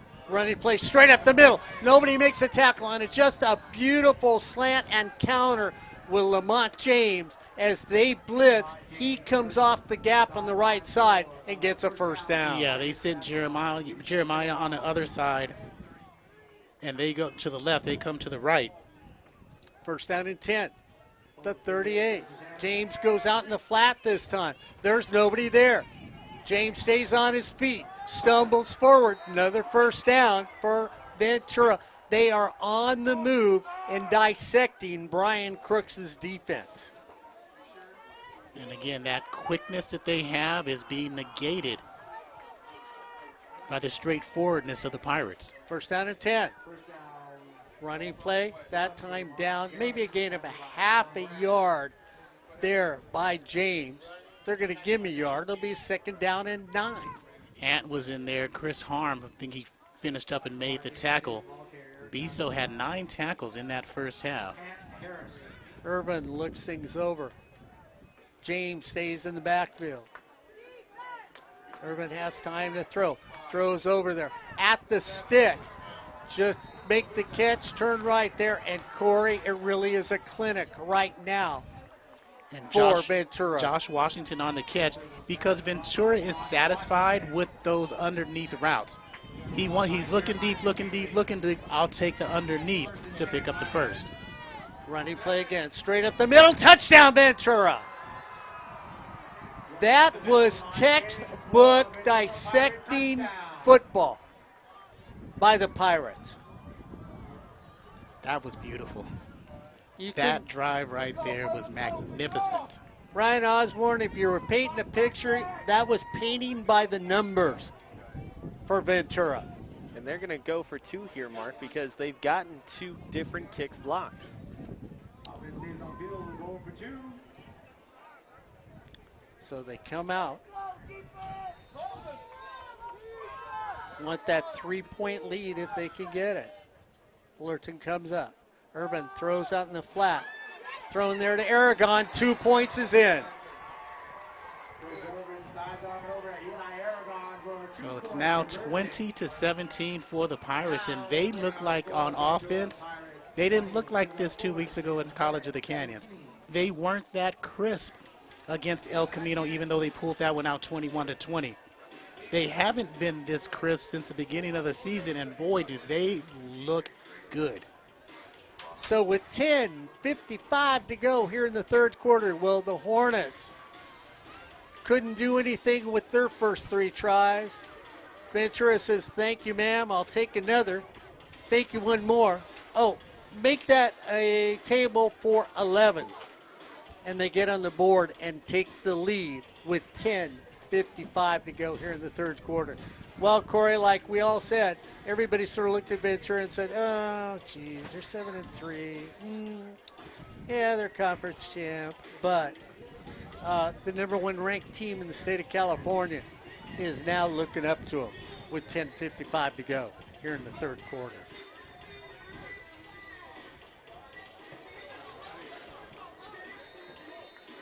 Quentin and Jeremy Gonzalez now. Gonzalez on the near side.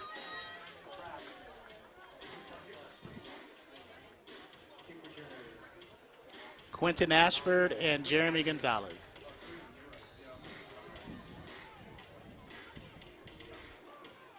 So they replaced the young man because they had a young man hurt in the end zone for Ventura. That's why they wouldn't let him play the next play.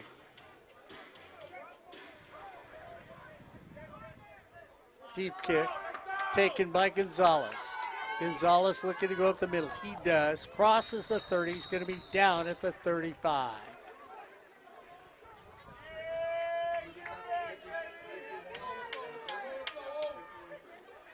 And that defense for Ventura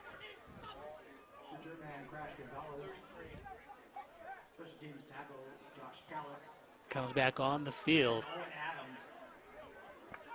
Looking a lot more confident than they did in the first quarter when they got down 10. So Andreas Missick-Duncombe in the backfield along with Jonathan Sewell. Sewell 45, Duncombe is 34. Try to run it. Step on, stays on his feet, gets across the 40. So Duncombe does a nice job out of Texas, Hightower High School, Mark. He's one of those guys who gets playing time. He has a touchdown. Sewell has 2. Gain of 9 on the play. Garnett Davis III now comes onto the field. So gain of 9, second down and 1. Nunez goes back. Across the middle of the field, sidearms him, incomplete pass. Yeah, threw in the triple coverage, but he had Davis the third at about the 47 and C.J. Broy on the sideline about the 50, and he locked on to Jordan Tate at that time for that incomplete pass. Those passes were open in the first quarter. Nunez looks over at the bench. Garnett Davis the third stays there. Big third down and 1.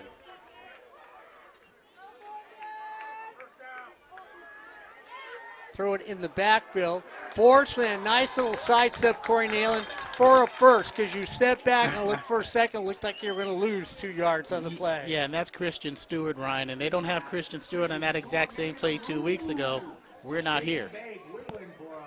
First down. So they come back out. First down and 10 at the 45. Garnett Davis III at running back. Nunez at quarterback. Trailing by 3 to Ventura. Garnett Davis III goes up the middle.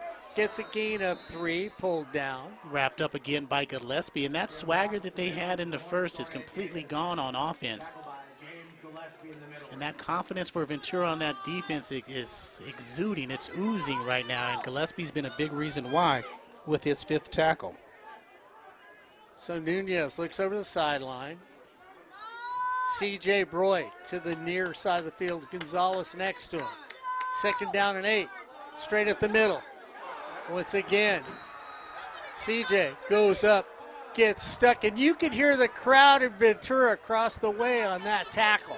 Yeah, but the thing is, Garnett got hit at the 49 by McKelligan, and he picks up 2 more yards after that hit moving forward. So that's a good run by Garnett. Third down and 4, right at midfield. Nunez across the middle, overshoots the receiver, and they're going to kick it away. And that's one of those plays, yeah, he didn't have that rhythm. Was that Jordan Tate? That was Jordan Tate he was looking for. But again, take what's given to you. Garnett scooted out of the backfield at that first down marker. He catches that. He gets a first down. But again, they're looking for that home run. Fullerton offense stagnated in the first 2 drives.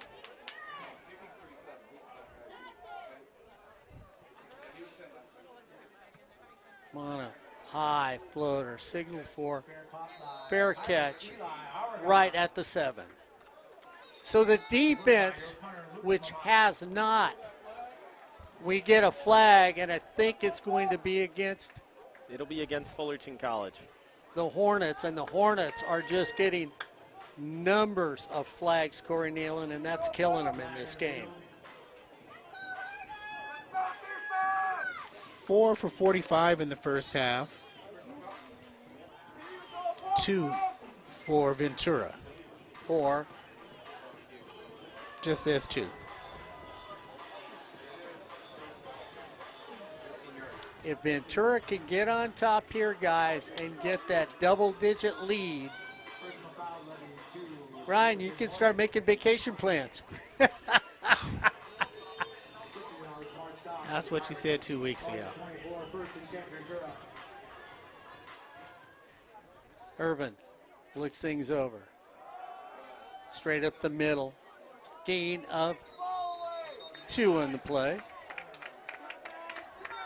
And Fullerton's defense getting frustrated. They haven't had anybody. 2 weeks ago, Riverside went over 100 yards on them. Bryce Strong had a nice job. Ventura's ground game is so good that they frustrated Fullerton. And that's Jalen Thompson who's down. In the first half, Thompson 8 carries, 35 yards. So we have time out on the field with 8:12 to go. It's the Pirates 20, the Hornets 17 here on Sportsnet, USA.net. Don't forget women's soccer here on Sportsnet, USA.net. And a little East LA football on Sportsnet, USA.way. They play Bakersfield at 6. No, excuse me, at 2 p.m. Just starting in about 15 minutes. Cypress College Soccer on SportsNetUSA.net. They were down 1-0 to Santa Monica, still down 1-0, moving down and closing out the first half of play. Eric Pestilano, a little surprised, said, hey, the Hornets were winning. Now things have turned around. Second down and along 9 for Ventura. Almost get a jump. Irvin looks over, tries to get 2. Brian Crooks shouting at the defense, seeing if they can get him in there. They walk up. Here comes the defense. Irvin, deep throw at the back. Off. the receiver's hands, Corey, as the defender goes underneath, and it's over the top of his outstretched reach. A little shorter would have been a big play by Ventura. Yeah, but a little bit not perfect throw would have been a big play for Fullerton. Good play all around except for the end. Lamont James now in at running back. Big 3rd down and 8. James out there at running back. Irvin looks over. James goes on a screen pass, turns the corner, gets knocked out of bounds after a gain of 3, so it should bring up a 4th down for Ventura. Much better played by Junior Kennedy and Quentin Ashford on the outside. Jeremy Gonzalez comes in to return it for the Hornets. 7:30 to go here in the 3rd quarter. Well, that's where you start watching the clock. Hornets trailing by 3 here on sportsnetusa.net.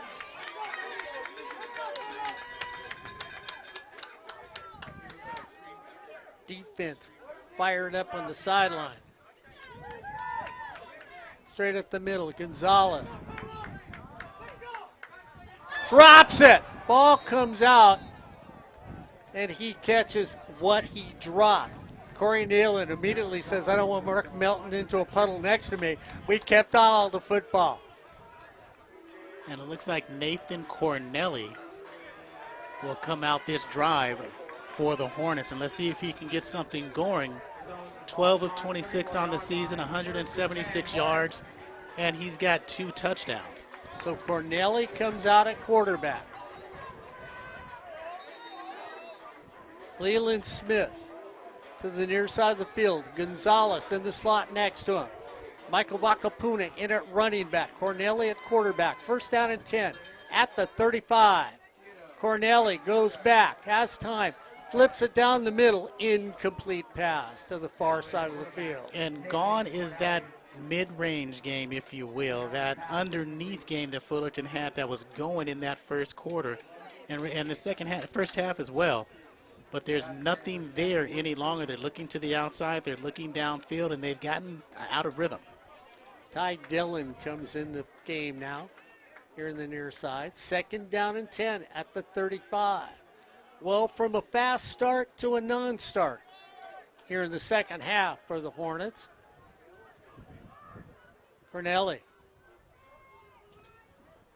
hands it off to Vakapuna. Vakapuna on his feet. Vakapuna at the 50, the 40, the 30. Vakapuna, Michael Vakapuna, if he had a little more giddy up, would have been gone. 47 yards for Elvis. Elvis's longest run of the year had been 50, has been 51. That's 47 there, and that's some rhythm you need. Let's see if they got it. Michael said, hey, I can run too. 1st down and 10. Cornelli. Michael starts the move. Ventura jumped. And they didn't throw a flag on either. Nope. Cornelli says, let's start again. 1st down and 10. Claps his hand, drops the ball, keeps it himself. Cornelli spins, finally gets slammed down on the ground. And you know, why does the defensive do that, Corey? You slam somebody down the ground, then you hold your hands up like I did nothing wrong. If you didn't do anything wrong, why hold your hands up? Why not? Why? You didn't do anything wrong. It's not more than not throwing your hands up like that. That was like throwing your hands up, I made a good play like that. That's different, throwing your hands up. Wow. Gonzalez goes to the far side of the field with Leland Smith. 2nd down and 9 at the 15. Cornelli looks things over.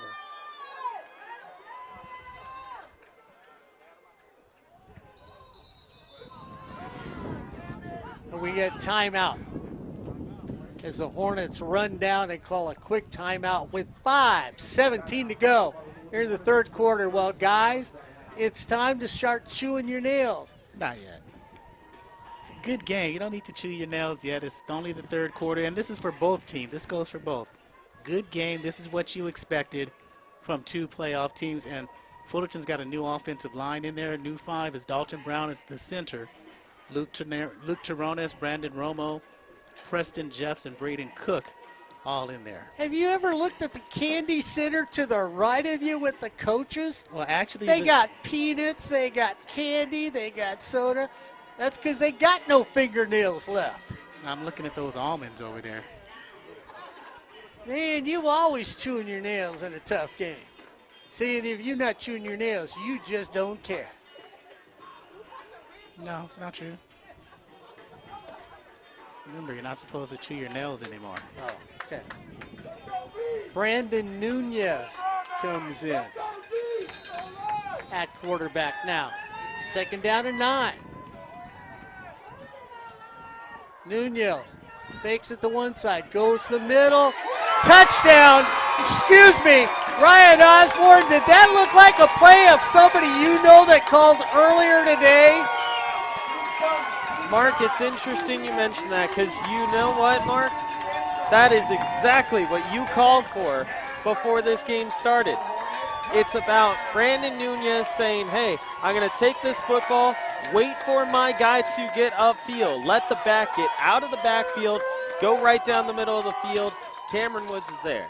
Oh, I love it. So he fakes it to the right, he fakes it to the left, then you let your tight end clear. If you're a Packer fan, you saw Matt LaFleur use it. And we talked about it earlier with Cameron Woods, Corey, you, Ryan, and I, and said, that's what I would throw.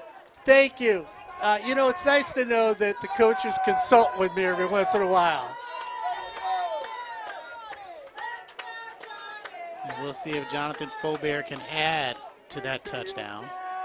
23-20. And again, no reason to bite your nails for either squad now. Both teams know that they're in a fight. So with 5:12 to go, Faubert trying to add another one. Ball is spotted, kick is up. This one is good. So Ryan, when you watch Brandon Nunez on that play, he took his time, knew exactly what he was going to do, and didn't force anything. Mark, I'll give you this. I'll say that is a play that Nunez had to have for his own confidence. You look at the way that he executed that, Mark. Like you mentioned, you fake one way, you turn to your guy off your right hip, you fake the other way, and then you say, hey, I'm just going to plant my foot and throw it over top of everybody. You look at that throw, Mark. From the moment he let it go, you were already looking at where the receiver was because that throw was executed so well. He was in rhythm. He was able to turn as he wanted to, got his footwork with him and underneath him, and was able to make a very solid throw. And guys, give credit to the offensive line for giving time. You've got to on that one, for Nunez to make that throw because he faked left, he faked right, and like you said, and he waited for Cameron Woods to clear. And you have to. And he did off that double team, and the offensive line got that touchdown for the Hornets. Because you have to wait because your tight end is throwing a block on that play. So the Hornets take the lead again. Goes into the end zone for a touchback. With 5:12 to go, it's the Hornets 24, Ventura 20 here on Sportsnet USA.net. We'll see if the defense can actually make a play in this second half, this third quarter. As Griffin is as a corner, along with, we'll see who the other corner is. It looks like Little. Kearns and Thaddeus Jones are the safeties. Harm, Biso, and McNeely are the backers. Aragon comes on the near side of the field with Alvarin. In the middle is Jordan Crawford, who we haven't talked enough about this season and the job he's done in the middle, along with Brandon Harris. Carlo Torres on the left side, Ryan Alamo on the right side end. James in at running back, Irvin at quarterback. 1st down and 10 at the 25. Irvin goes back, shoots the middle. Caught on a dime, Corey Neyland. You couldn't have thrown that any prettier to Josh Washington. He's had a big game. Big catches for the Pirates. 2nd down and 2.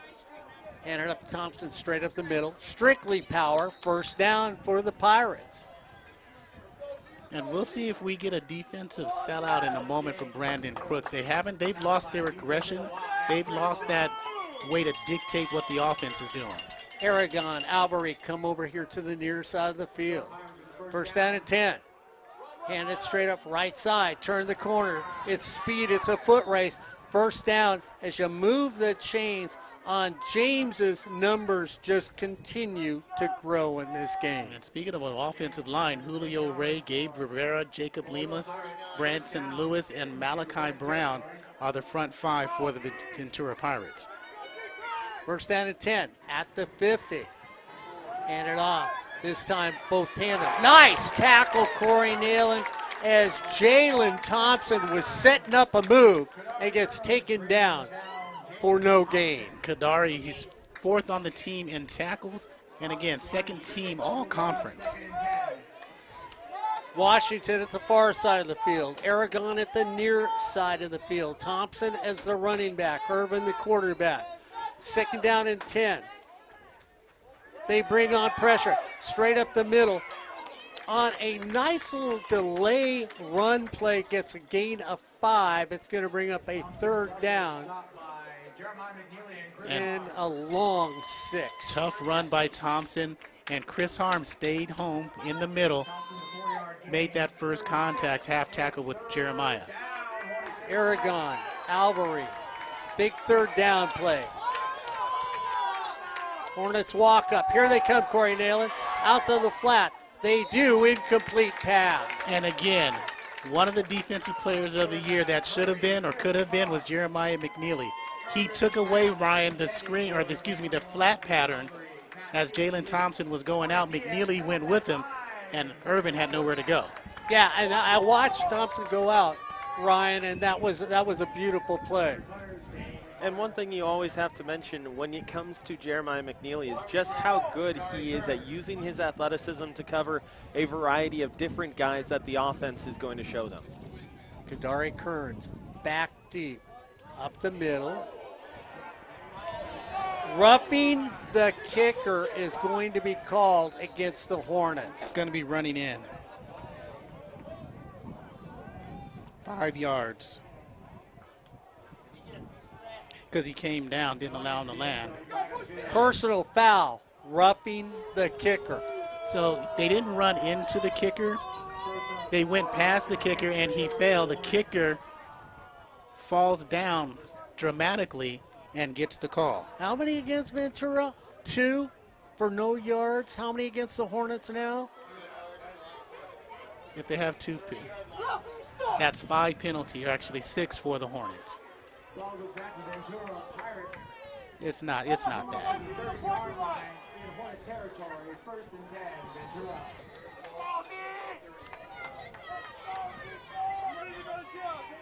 Two penalties for no yards. They were 4 yards. They're just not listed there. They throw it out in the flat. Holding in the corner. And there's a flag. This should come back for holding against Ventura. It'll be on the far side as Biso is trying to get to the guy on the edge. Just didn't allow him to get away from his blocker. And Ryan, the thing that's interesting about the holding call, it wasn't going to get called till he got past there, and the player for Ventura never let go.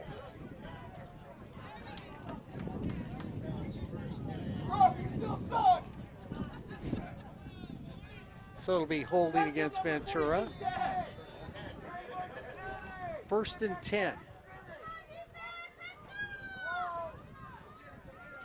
Albury goes in motion from left to right. Straight up the middle. Gain of maybe 2. Nice tackle play. Jalen Thompson couldn't find much to go to. Gets a gain of 2 in the flow. Limps off the field. Lamont James now comes back in. Second down and 8 for Ventura. We're at 2:27 to go. This is going to come down to the last person who's got it in the fourth quarter.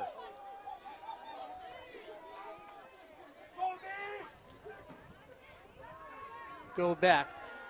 Throw it over. Nice clearing out. Albury catches it. Can't get tackled. Should have a first down. And good work by Albury because it allowed him to move forward as Kadari Kearns couldn't get low enough and came up high, and Albury kept his feet, struggled for the first. Chris Irvin brings up a first down and 10 at the 20. Lamont James in at running back. Aragon to the right side of the field. Throwing over. And that is a beautiful catch. Because He Thaddeus did Jones come down with it. Yeah, Thaddeus Jones was there. His head was turned around. If he's looking and pays attention, that's an interception. But Washington, his 4th catch of the game. Now they're going to have a conversation if it's a catch or not. Jones came out of it at the end of it with the football from what it seemed like. They're going to say tie goes to the runner, so to speak. So second down and 4. Lamont James in. Irvin looks over.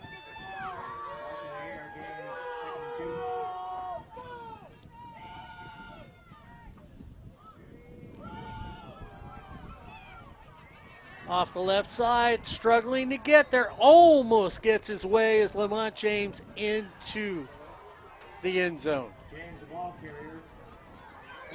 First down, first and goal. It's a different package that they're bringing in here too, Mark. So you know. Coming in, Ezekiel Savage, 6'4", 220. At quarterback. Savage keeps it himself.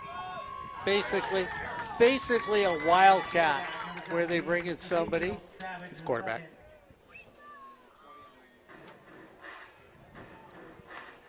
Savage tackle by Eric Hale and DeJuan Grant. Let's see if I look at stat wise.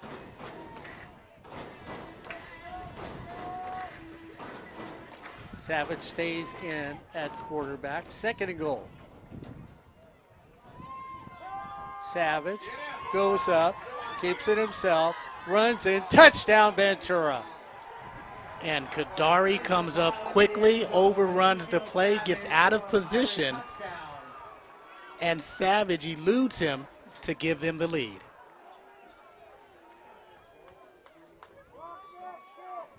So keep going for 2. Keep Savage in there, run that same play.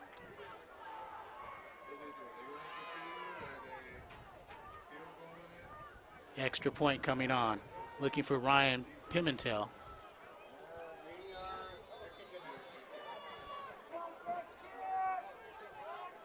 Spot the ball at the 10.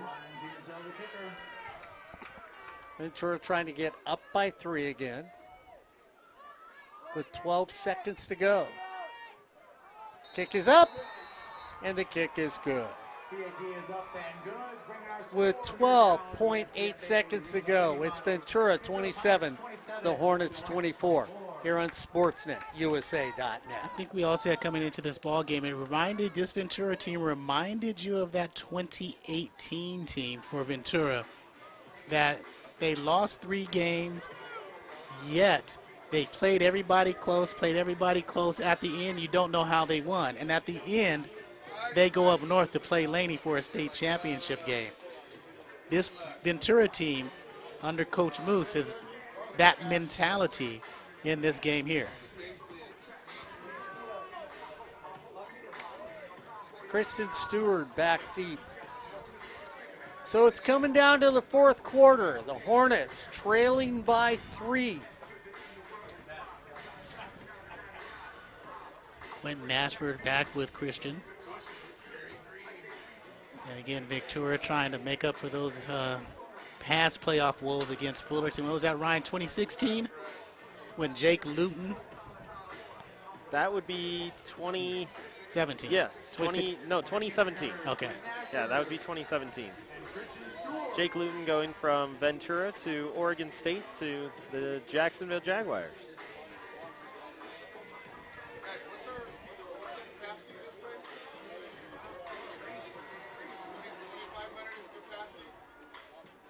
Yeah. Taken at the 10. Up the middle. On the foot. To the outside. Turning the corner. It's a foot race. Kristen Stewart down at the 40. Brought down by Cargo, saves a touchdown. No flags on the play, and let's see if they do something with this long kickoff return. So Kristen Stewart thought he had one going. Good take by Cargo. He was there. He had the route, or the angle, you should say.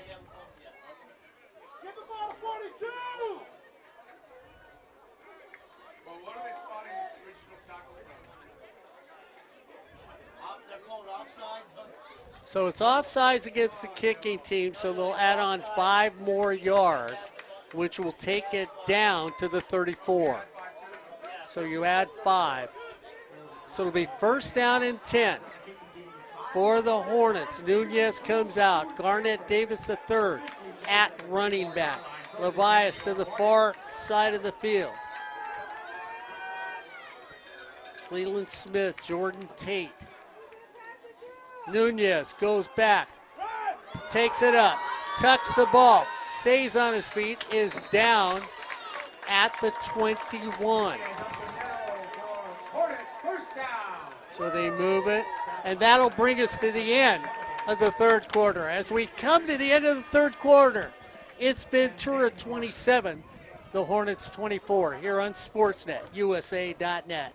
Well, if you're as antsy as me, and you need something to calm yourself down, go down to Grocery Outlet, grab what you need, and calm yourself down as quickly as you can. Take that Diet Coke or anything else that you may need, maybe some chips, could be some Oreo cookies, a pint of ice cream, eggnog, anything that makes you relax while you're going into the fourth quarter of this game. You can get it at Grocery Outlet of Fullerton, located on Raymond, between Commonwealth and Chapman. That's where you want to go. Grocery Outlet of Fullerton. Corey Neyland, Ryan Osborn. Well, as we head into the fourth quarter, guys, it is that type of game that playoff football should be. Going into the fourth quarter and everybody wondering who's going to win this game.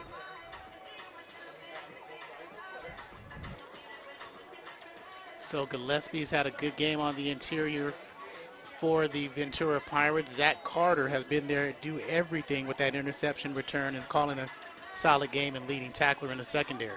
First down and 10 for the Hornets. Nunez keeps it himself, gets taken down at the 20. No game.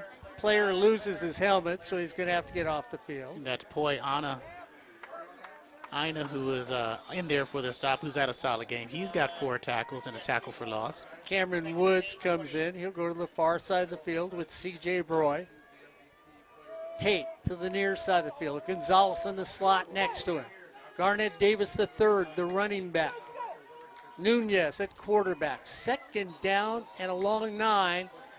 Flag against the Hornets. Andrew Sanders II came out of his stance. You guys, real quick, an update from Northern California. 2 minutes into the fourth quarter, American River 27, San Francisco 6, and with 5 minutes left in the third, it's San Mateo 27, Modesto 7. And San Francisco went into that game with some injuries. I think their quarterback came in that game hobbled. Second down and 13. Nunez goes back across the middle of the field. Misses Gonzalez, as it looks like just a little off. Big third down, because guys, right now where you're at, that would be over a 42-yard field goal for Fulbert. You'd give him the chance, but you want to get close enough to make this 4-down territory. Field goals aren't going to get it here. You need touchdowns. Fulbert's long is 42 yards this season. C.J. Broy to the near side of the field. Levias in the slot next to him. Leland Smith, Jordan Tate to the far side of the field. Garnett Davis III at running back. Nunez, the quarterback. They roll out. Nunez looks out. Throws it to Jordan Tate. Jordan Tate gets hit across the 20 It'll be 4th down. So they go and they're going to trust the leg of Jonathan Fullerton. His long last year, I believe, was 44 yards. They'll spot it at the 24. You add on 10. It is a 34-yard attempt to tie the game.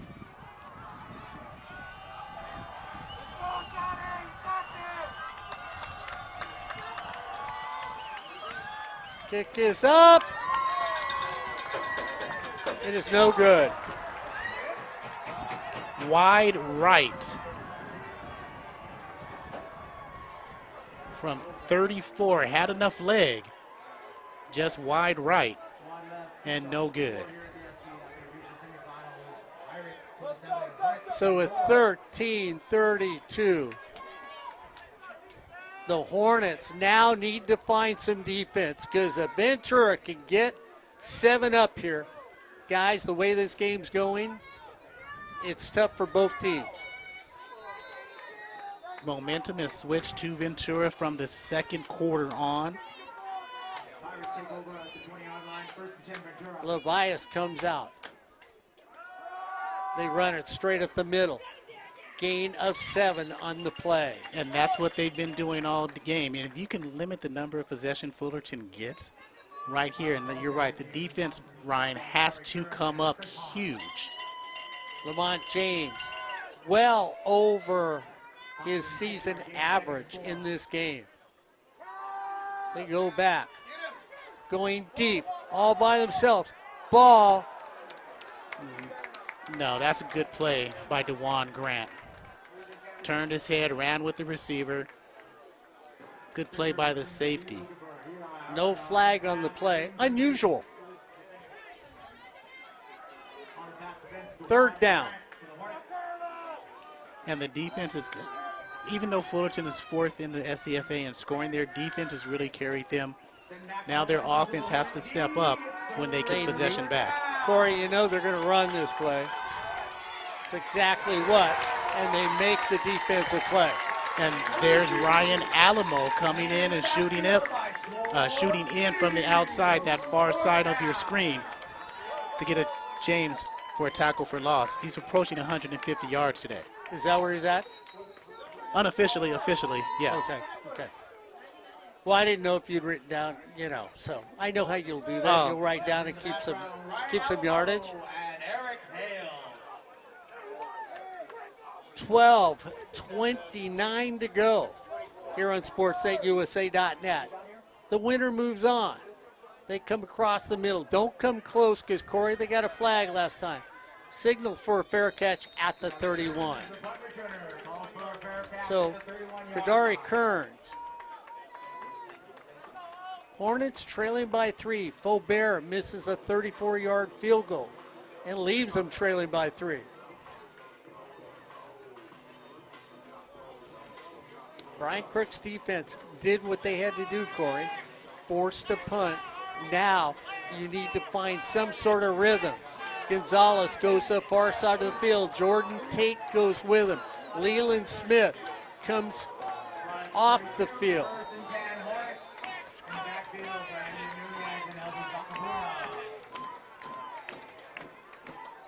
Nunez, straight up the middle. Bakapuna needs a block, drops ahead, gets a gain of 4 on the play. Jalen Wesley undercuts him. So it'll be a 2nd down and 6 right at the 37.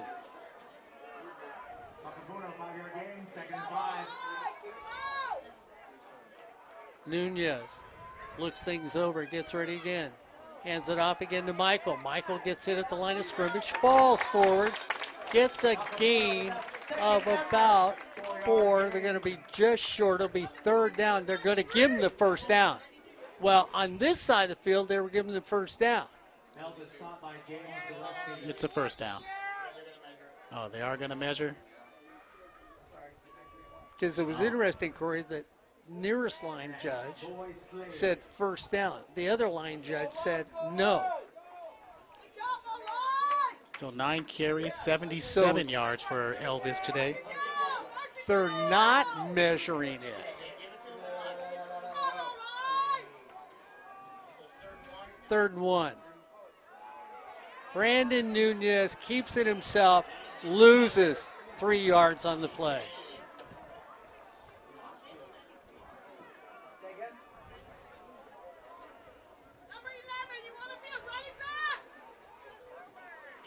Interesting here. I think you go for it. In the hole by James Gillespie.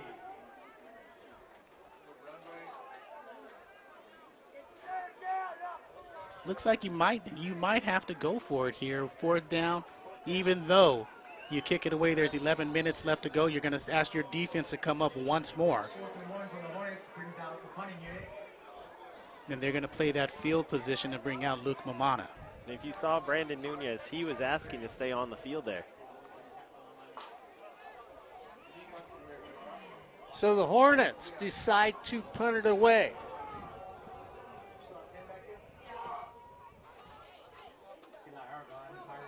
Romana, high, spiral.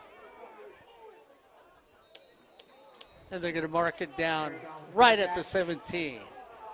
10:35 to go.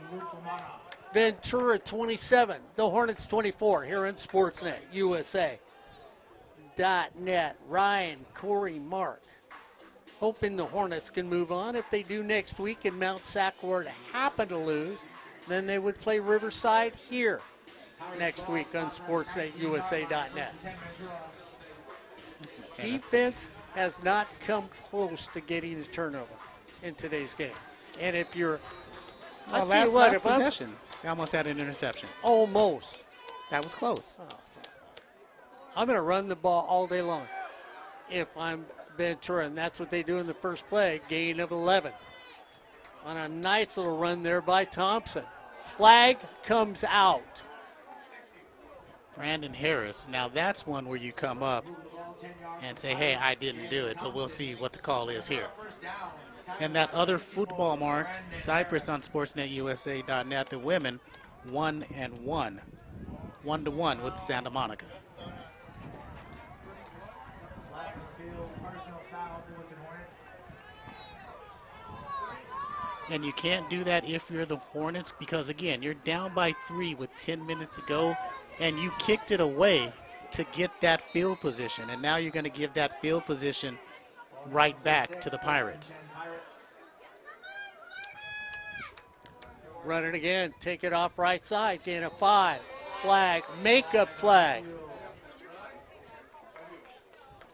Hold on 71, and that's going to be Jacob Lemus. Stopped by Chris Harm and So they're going to call it against Ventura. holding levied on the Ventura Pirates, moving them back. So it'll be 1st down and 20.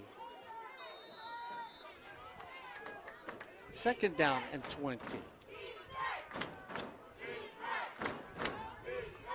No, it's 1st down. It's 1st down.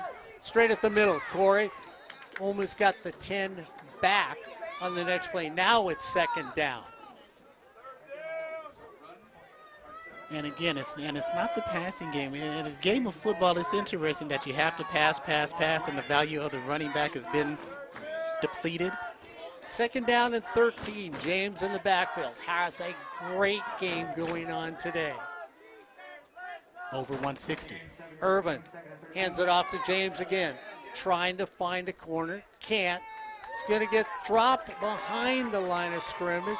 Should be 3rd down.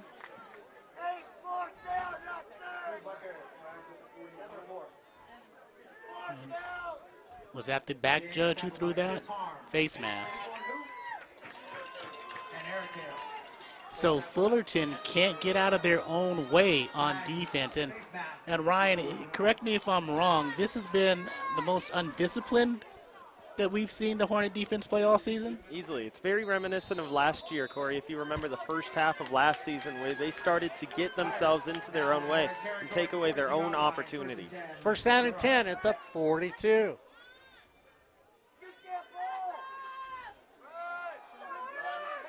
Run it up the middle. Stop after a gain of 1 on the play. And that's what a strong run game can do. Again, the value of the running backs has been so talked about, but if you have 2 good ones like Ventura has, and you can pound the rock and run and pick up positive yardage, it takes some of that swagger away from a defense. Lamont James having a beautiful game. Irvin at quarterback. Chris Irvin looks over. 2nd down and 8. Doesn't have to throw the football. Looks to give it to James. Hands it off to James. Straight dive play right up the middle. Gain of 5. It's going to bring up a 3rd down. At 8:37, the clock is moving. The Hornets can't stop them, and they're in trouble of playing one and done in the playoffs. Mark, Corey, if I'm Ventura, I go right back to that run play because they haven't stopped it yet. Yeah, and it's 2 downs here, even if you don't get it on this 3rd down. Irvin looks things over. Hands it off to James. James goes off the right side. 1st down, Ventura. And again, you have an identity that you're going to commit to and use. And Ventura hasn't got away from that identity all season long, and it's paying dividends in the biggest game of the season for him.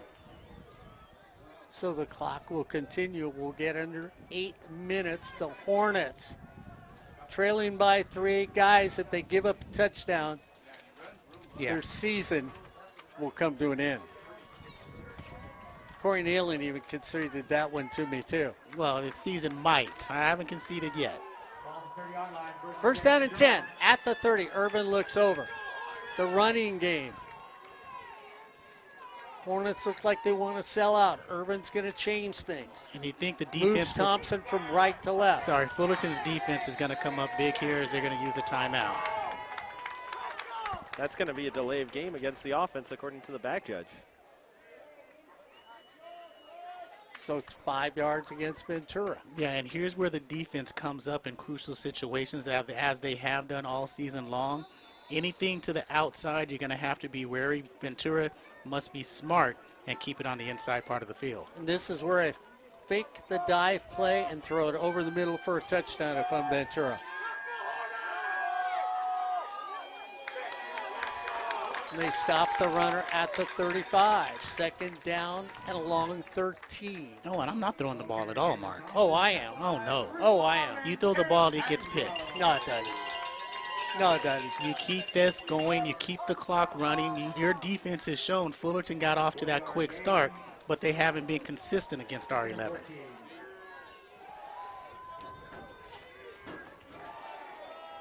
Thompson comes up in the running back. Irvin at quarterback.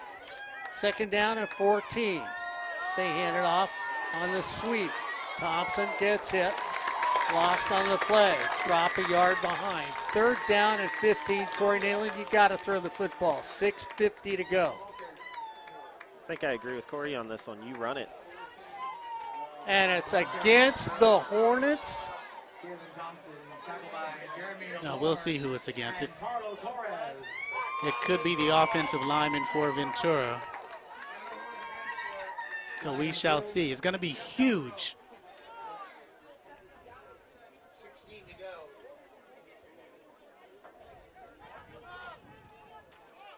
So they're talking, so it might be something that's going to be picked up if the discussion is this long.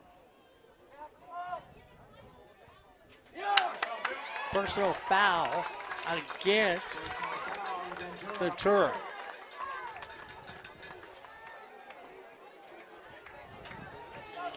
So that was huge. Now it should be 3rd down. It is 3rd down. Okay.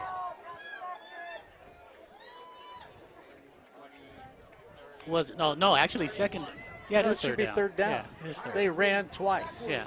They ran twice and that's the foul played or took place after the play was over. Yeah, that's a dead ball foul. 3rd down.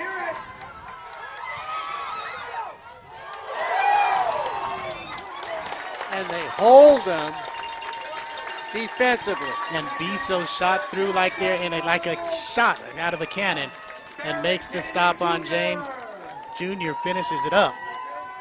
And they've got a chance. Kadari Kearns is back deep for the Hornets.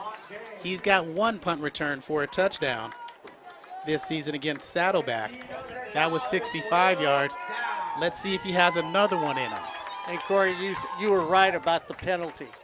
It was huge because it moved it back so deep. They didn't want to go deep with the ball. They threw it short. Kern stands at the 15. They try to come close. High spiral. Kodari's going to let it hit the turf. It bounces backwards. It was touched. So it'll be down right at the 27. 5:41 to go. Ventura 27. Your Hornets 24. On Sportsnet, USA.net. Ryan Osborn, Corey Neyland.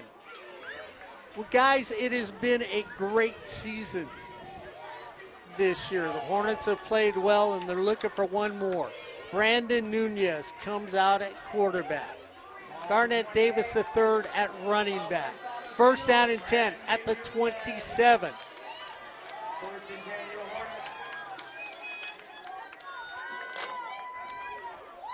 Garnett Davis III up the middle, gain of 4 on the play. Luke Taronas getting up slowly, number 70 for the Hornets. Injury timeout. So let's see what Sia Tanu'u, Sanders II, Garcia, Nichols, and Brandon Romo can do for the Hornets and get them into the end zone. We shall see. Jonathan Faubert, guys, is 1 for 2 for field goals. Missed that last one from 34. That would have tied the ball game up. Do we get any updates from soccer? 1-1 in the second period. All right. You can Go also, ladies. You can also get an update from Northern California, 34-6. American River with 5 minutes left in that one over San Francisco. San Mateo 33, Modesto 13 with the whole fourth quarter to play. So they get a rematch up there. San Mateo lost their only loss of the season to American River. So second down, a long 6 for the Hornets. Corey, 4-down territory already in this game? Oh, yeah. I thought it was 4-down territory last year. You know I love Faubert. Last 2 seasons, Conference Kicker of the Year last year. This year he's had a solid season. As much as we wanted that 34-yard field goal, I think you go for it, though. On that particular play, 4th down and 5 with Nunez as your quarterback, you've got to make a play. He's done that all year long. Would have gone for it on 4th and 5. Ryan Osborn, you agree with Mr. Neyland? I do indeed. Toronto's is up. I don't care. I just want the score to be tied. Brandon Nunez brings them out. Second down. Garnett Davis III at running back. Have not heard a lot from Cameron Woods in this game. They go back. Pump fake. Going deep. In the middle of the field. There's nobody there. And the receiver. The ball was so underthrown that they're not going to throw that flag. Elijah Hamilton was on the coverage, and he was being held. So it's interesting they didn't call a holding call on that play. It wasn't PI. Interesting the holding call wasn't, but Brandon's got to let that one go. So it's 3rd down and 6 for the Hornets. 4:13 to go. Ventura gets it back with their running attack. They could seal the deal. There's motion against the Hornets. And guys, if you look at the body language for the offense, I don't know, Ryan Osborn, It's been like there that. doesn't look like there's a lot of enthusiasm on that offensive side. I think it goes back to what Corey was saying. That swagger that we saw in the first quarter is just gone. Yeah, it was gone by the 3rd quarter. I'm Ventura. I bring everybody. I sell out. You don't sell out. Here they come.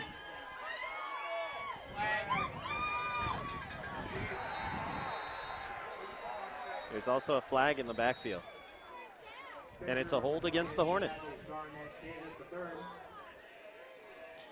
Flag in the field. Now that's an issue that you have. Another holding call on Fullerton. It's been declined.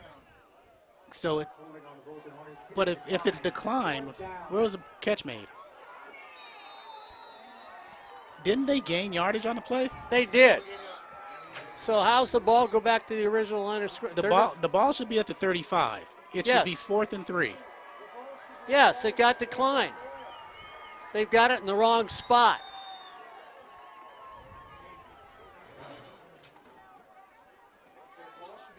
It should be at the 35.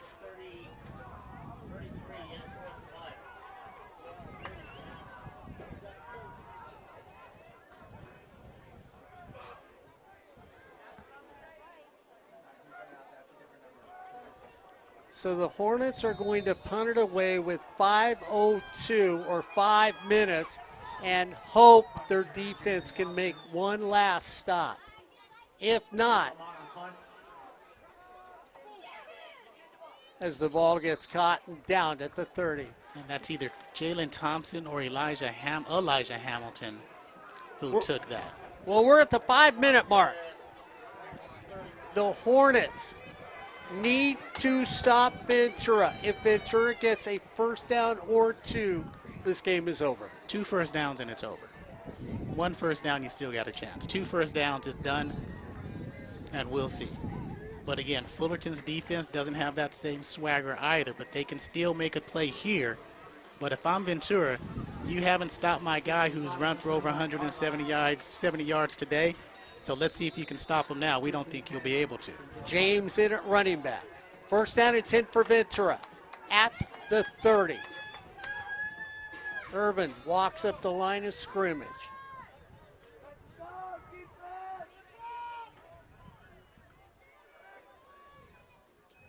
They hand it off to James. James goes up the middle, dances across the middle, gets a gain of 7 on the first play. And it's interesting, the defense had a takeaway with Kadari Kearns taking the ball away and stripping. Thaddeus Jones has the interception maybe, but Ty goes to the runner. Those 2 turnovers continued, help Ventura score points. So Ventura will run the clock. We're at the 4:25 mark. If this first down comes like Corey Neyland says,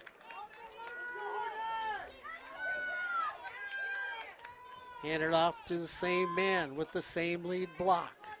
Irvin, hand it off, straight up the middle. Stopped, down, short of a first down. Hornets don't call timeout. They let the clock run. We're under 4 minutes. Jeremiah McNeely and Chris Hart. Play of the year. If I'm Ventura, I go for it twice.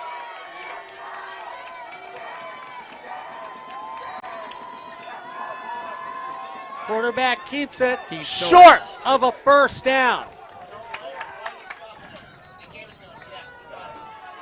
No, he didn't. He slid down at the 40. They have him marked at the 41. Like you said, Corey, he started and his knee was down at the 40-yard line. Ask for a measurement. That's a very generous spot for Ventura because it looked like his knee was down at the 40 and he fell. And where it's spotted right now, they're going to give them the first down. It's going to be just short. That's a bad mark. It'll be just short, but still. I go for it anyway. Fourth in inches, I still go for it. No, he made it.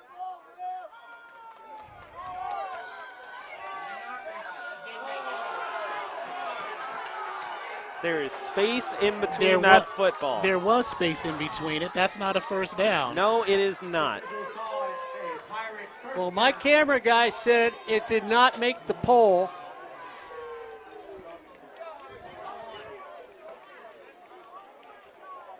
Corey Neyland, I tell you what, officiating again in the game of football On the 41, first and 10, Ventura.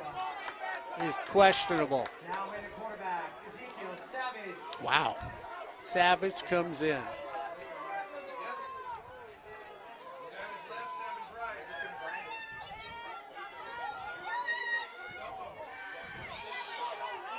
it. There it is. Game's over. No, it's Flag. not, Mark. There's a hold. It's coming back. Yeah. Corey Neyland says it's coming back. Chris Harm was being held by Julio Ray, and it's going to come back.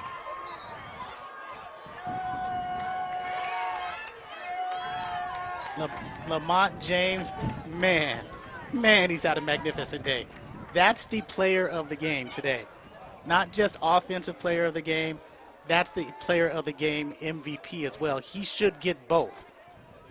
Player of the game and MVP number 7 for Ventura, even if Fullerton would come out and win this. Hands to the face against Ventura with 3:05 to go. Wow. Talk about a makeup. Hornets only have 2 timeouts left.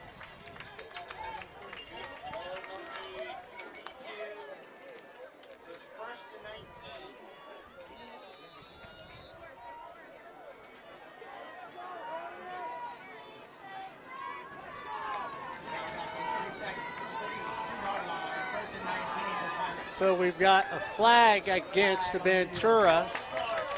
Moves it back some more. Left guard move this time. So it'll be 1st and 25. Let's see, I'm at the 50. I'm going to go back to the 25, just short of the 25. So I'm going to say it is 1st and 30. 3:05 on the clock. 3:05 on the clock. Okay. 3:05.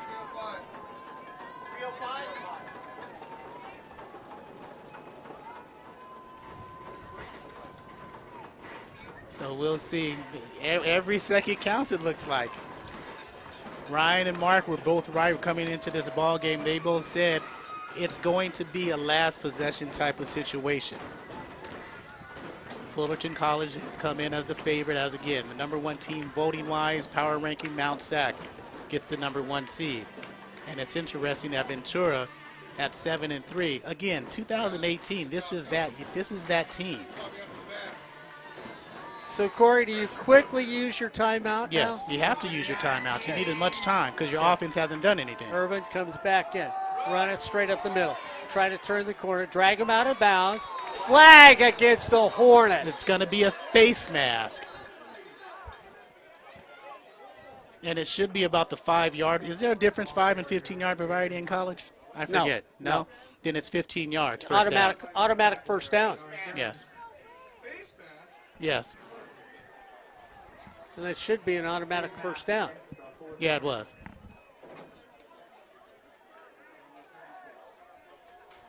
It was a face mask. I couldn't tell the defensive back who grabbed a hold of it, but it wasn't much. It was just a hands to the face and a quick swipe. And I'm going to say that's the game. With this running attack, yeah, you would say that's so. the game. Unless a Fullerton miracle happens and the offensive stagnation that they've had, you don't think they can come back. And simply the Ventura running game hasn't allowed the defense to be impressive. They can't stop them.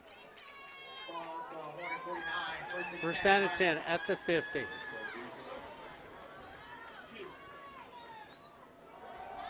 Straight up the middle.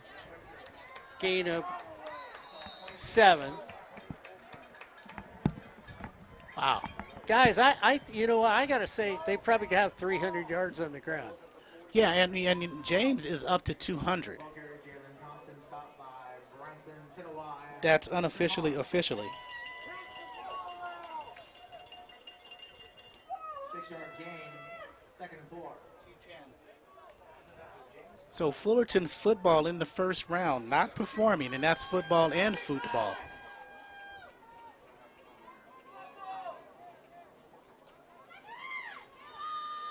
And it's straight off, turn the corner. Nobody's at home, just short of a first down. Timeout.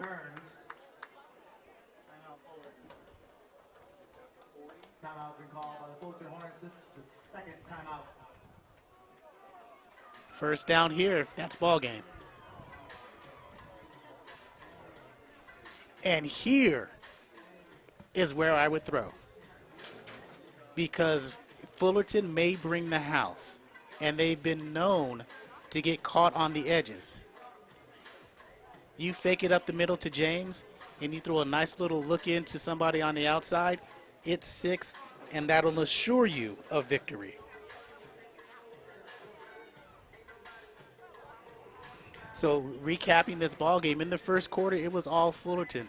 That first quarter and those first couple drives showed panache, showed innovation, and where we're going to win this ball game. But then it disappeared. In that second quarter, we didn't see any of that, anything going to the outside, no misdirections. It really got stagnant.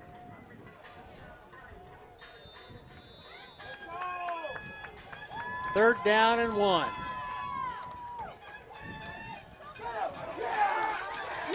It's going to bring up a 4th down. Timeout. Quarterback keeper Ezekiel Savage. And Corey, do you punt it? Yes. Actually, I'd go for it. I'd go for it. Go win the football Yeah. game. And the way that they have run so far, especially with James, that's the guy who the football would be in the hands of if I'm on that Ventura sideline. But because if you they don't- have run but the if- football No, don't well. care. Don't care. Your defense has played well. Fullerton hasn't done anything. I'd go for it. Go win the game. Yep. So Fullerton uses their last timeout. And that no, never. But go win the game. That's why I don't kick it. If I'm Ventura, I go for it. You get the first down. You win the game with no timeouts. And Whether- here's go ahead. the other thing, too, Corey, is that if you go for it, you're still saying I trust my defense. Because if you don't get it, you're looking at Fullerton having to go 2/3 of the entire field, and they haven't been able to string together first downs. So even if you do go for it, you're still putting trust in your defense. Yeah, because we've seen Fullerton do amazing things. They only need 30 seconds to score. If they get the ball back, all it takes is one missed tackle, and you're in the end zone. And if you're Fullerton, you've got to be able to keep your head on a swivel here, just in case. James, 27 carries, 195 yards. Well, I wouldn't fake it, Ryan. If you're going to go for it, you go for it. So you don't fake it. I think I see if I get the Hornets to jump. I'm going to take a delay of game.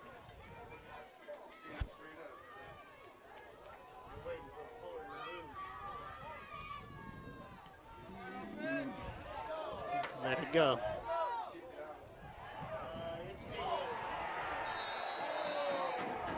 I thought his foot stepped on the line, but nonetheless, they're going to say at the 1-yard line.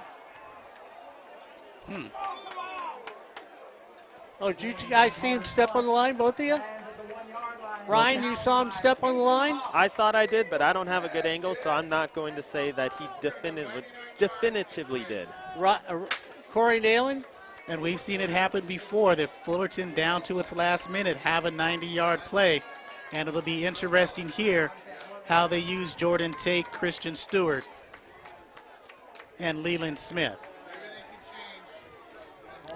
So the Hornets have 98 seconds to do something.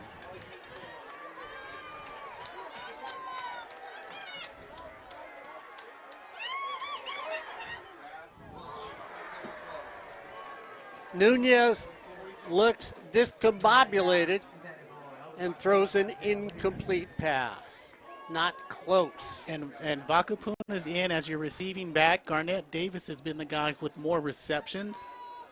If he's not going to stay in the block, you want more opportunity or more weapons at your disposal. Second down and 10. 1:33 to go. Need a first to start things. Back shoulder should have been a pick. Throws it right to the defender. Jalen Wesley was there. And again, where's Cameron Woods in this situation? You have the best offensive player on your squad, and he's not in the ballgame. We know he was a little injured in the beginning of in the first half, but again, the middle, use him. You still got time. Second down and 10. Brandon wasn't close on 2. Third down? Third down. Well, I'm trying to help the team.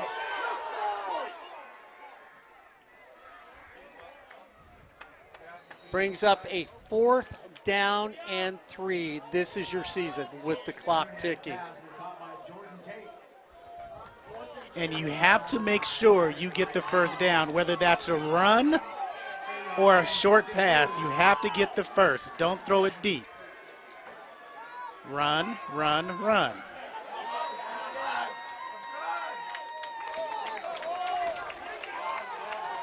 You're under a minute. You have to get up there. Clock is stopped with the first down. It starts as soon as they set it. Have to throw it deep. Almost picked again.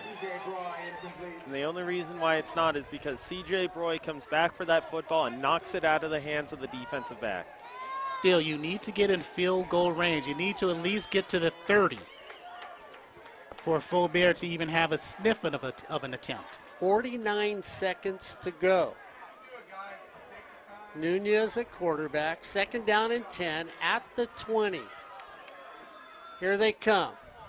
He has time. He sidesteps. He runs. Got to run to the sideline, get as far as you can. First down.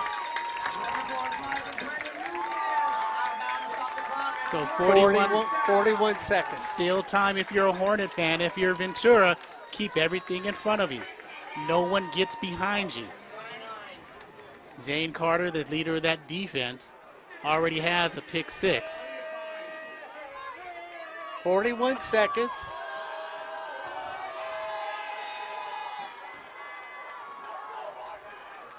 They come after Nunez. Can't get sacked. Throws over there. Incomplete pass. Okay, here's the thing. If you got Jordan Tate and Leland Smith on the same side, put them there and go deep. Tell my offensive line, give me 4 seconds to let them get out there and launch it.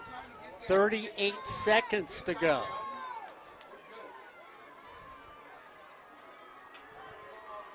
And again, your receivers are tired. Gonzalez comes to the near side of the field. Leland Smith. Gonzalez. Here they come. Nunez has time. Can throw it. He's got to do something.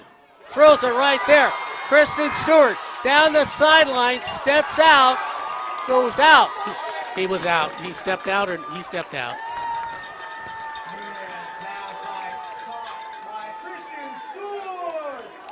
Down Corey Neyland to the 30.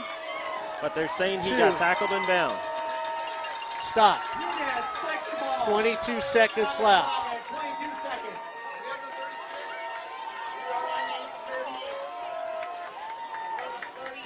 And with 22 seconds, you have time, if you got to get a first down, though, to go over the middle.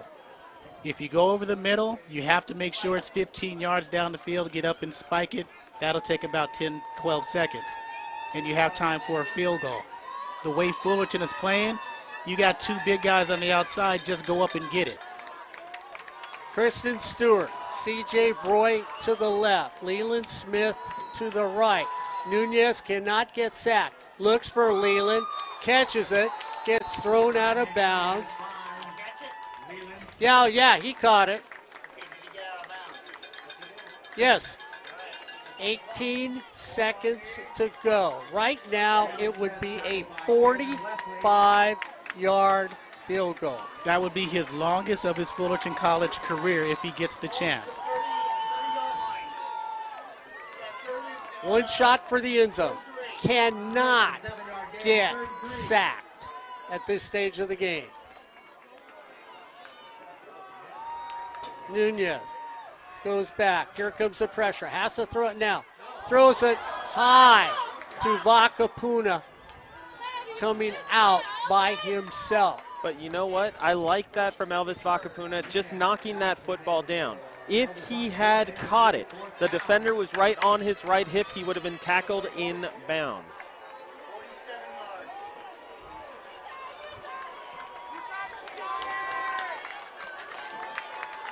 47 would be the longest of his career.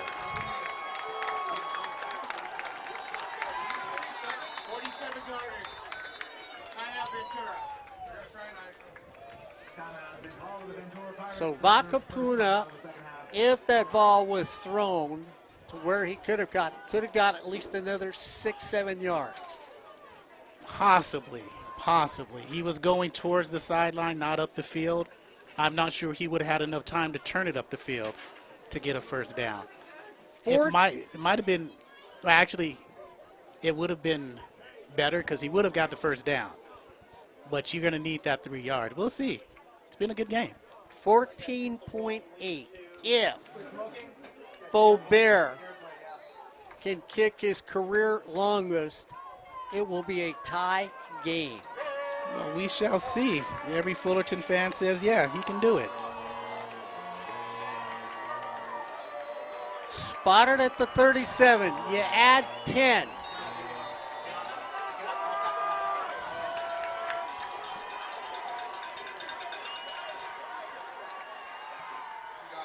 Not even close. And Ventura wins the game. And that's it. No, he didn't get a piece of it. There was no flat. There was no block. It was just short. No, just short. No block, no tip, just short. So Mark- Fullerton, go ahead, Ryan. You and I were talking about it during the week, last week as well. You cannot overestimate anyone who is in the playoffs. It does not matter who you play. There are no bad teams in the state playoffs. Yeah, and Ventura proved that with just an outrageous running attack. Guys, Corey Neyland, we saw the stats. We wondered if it was real. That running attack is real. Lamont James is the MVP, and Lamont James is the offensive player of this game. Yeah, he's just outstanding attack. And if you have to give a third award, you give it to the Ventura offensive line. If there's 3 awards given, those are the 3 awards you give. So Ventura moves on, and Fullerton season comes to an end. We want to thank everybody for listening to us all year long. Thank all the coaching staff, everybody here at Fullerton College for letting us call these games one more time. It has, for me, been a fun 23 years calling games for the Hornets, and this 23rd year comes up just a little short here on Sportsnet, USA.net. For Ryan Osborn, Corey Neyland, and the old guy, Ventura moves on as your Hornets come up short on Sportsnet, USA.net.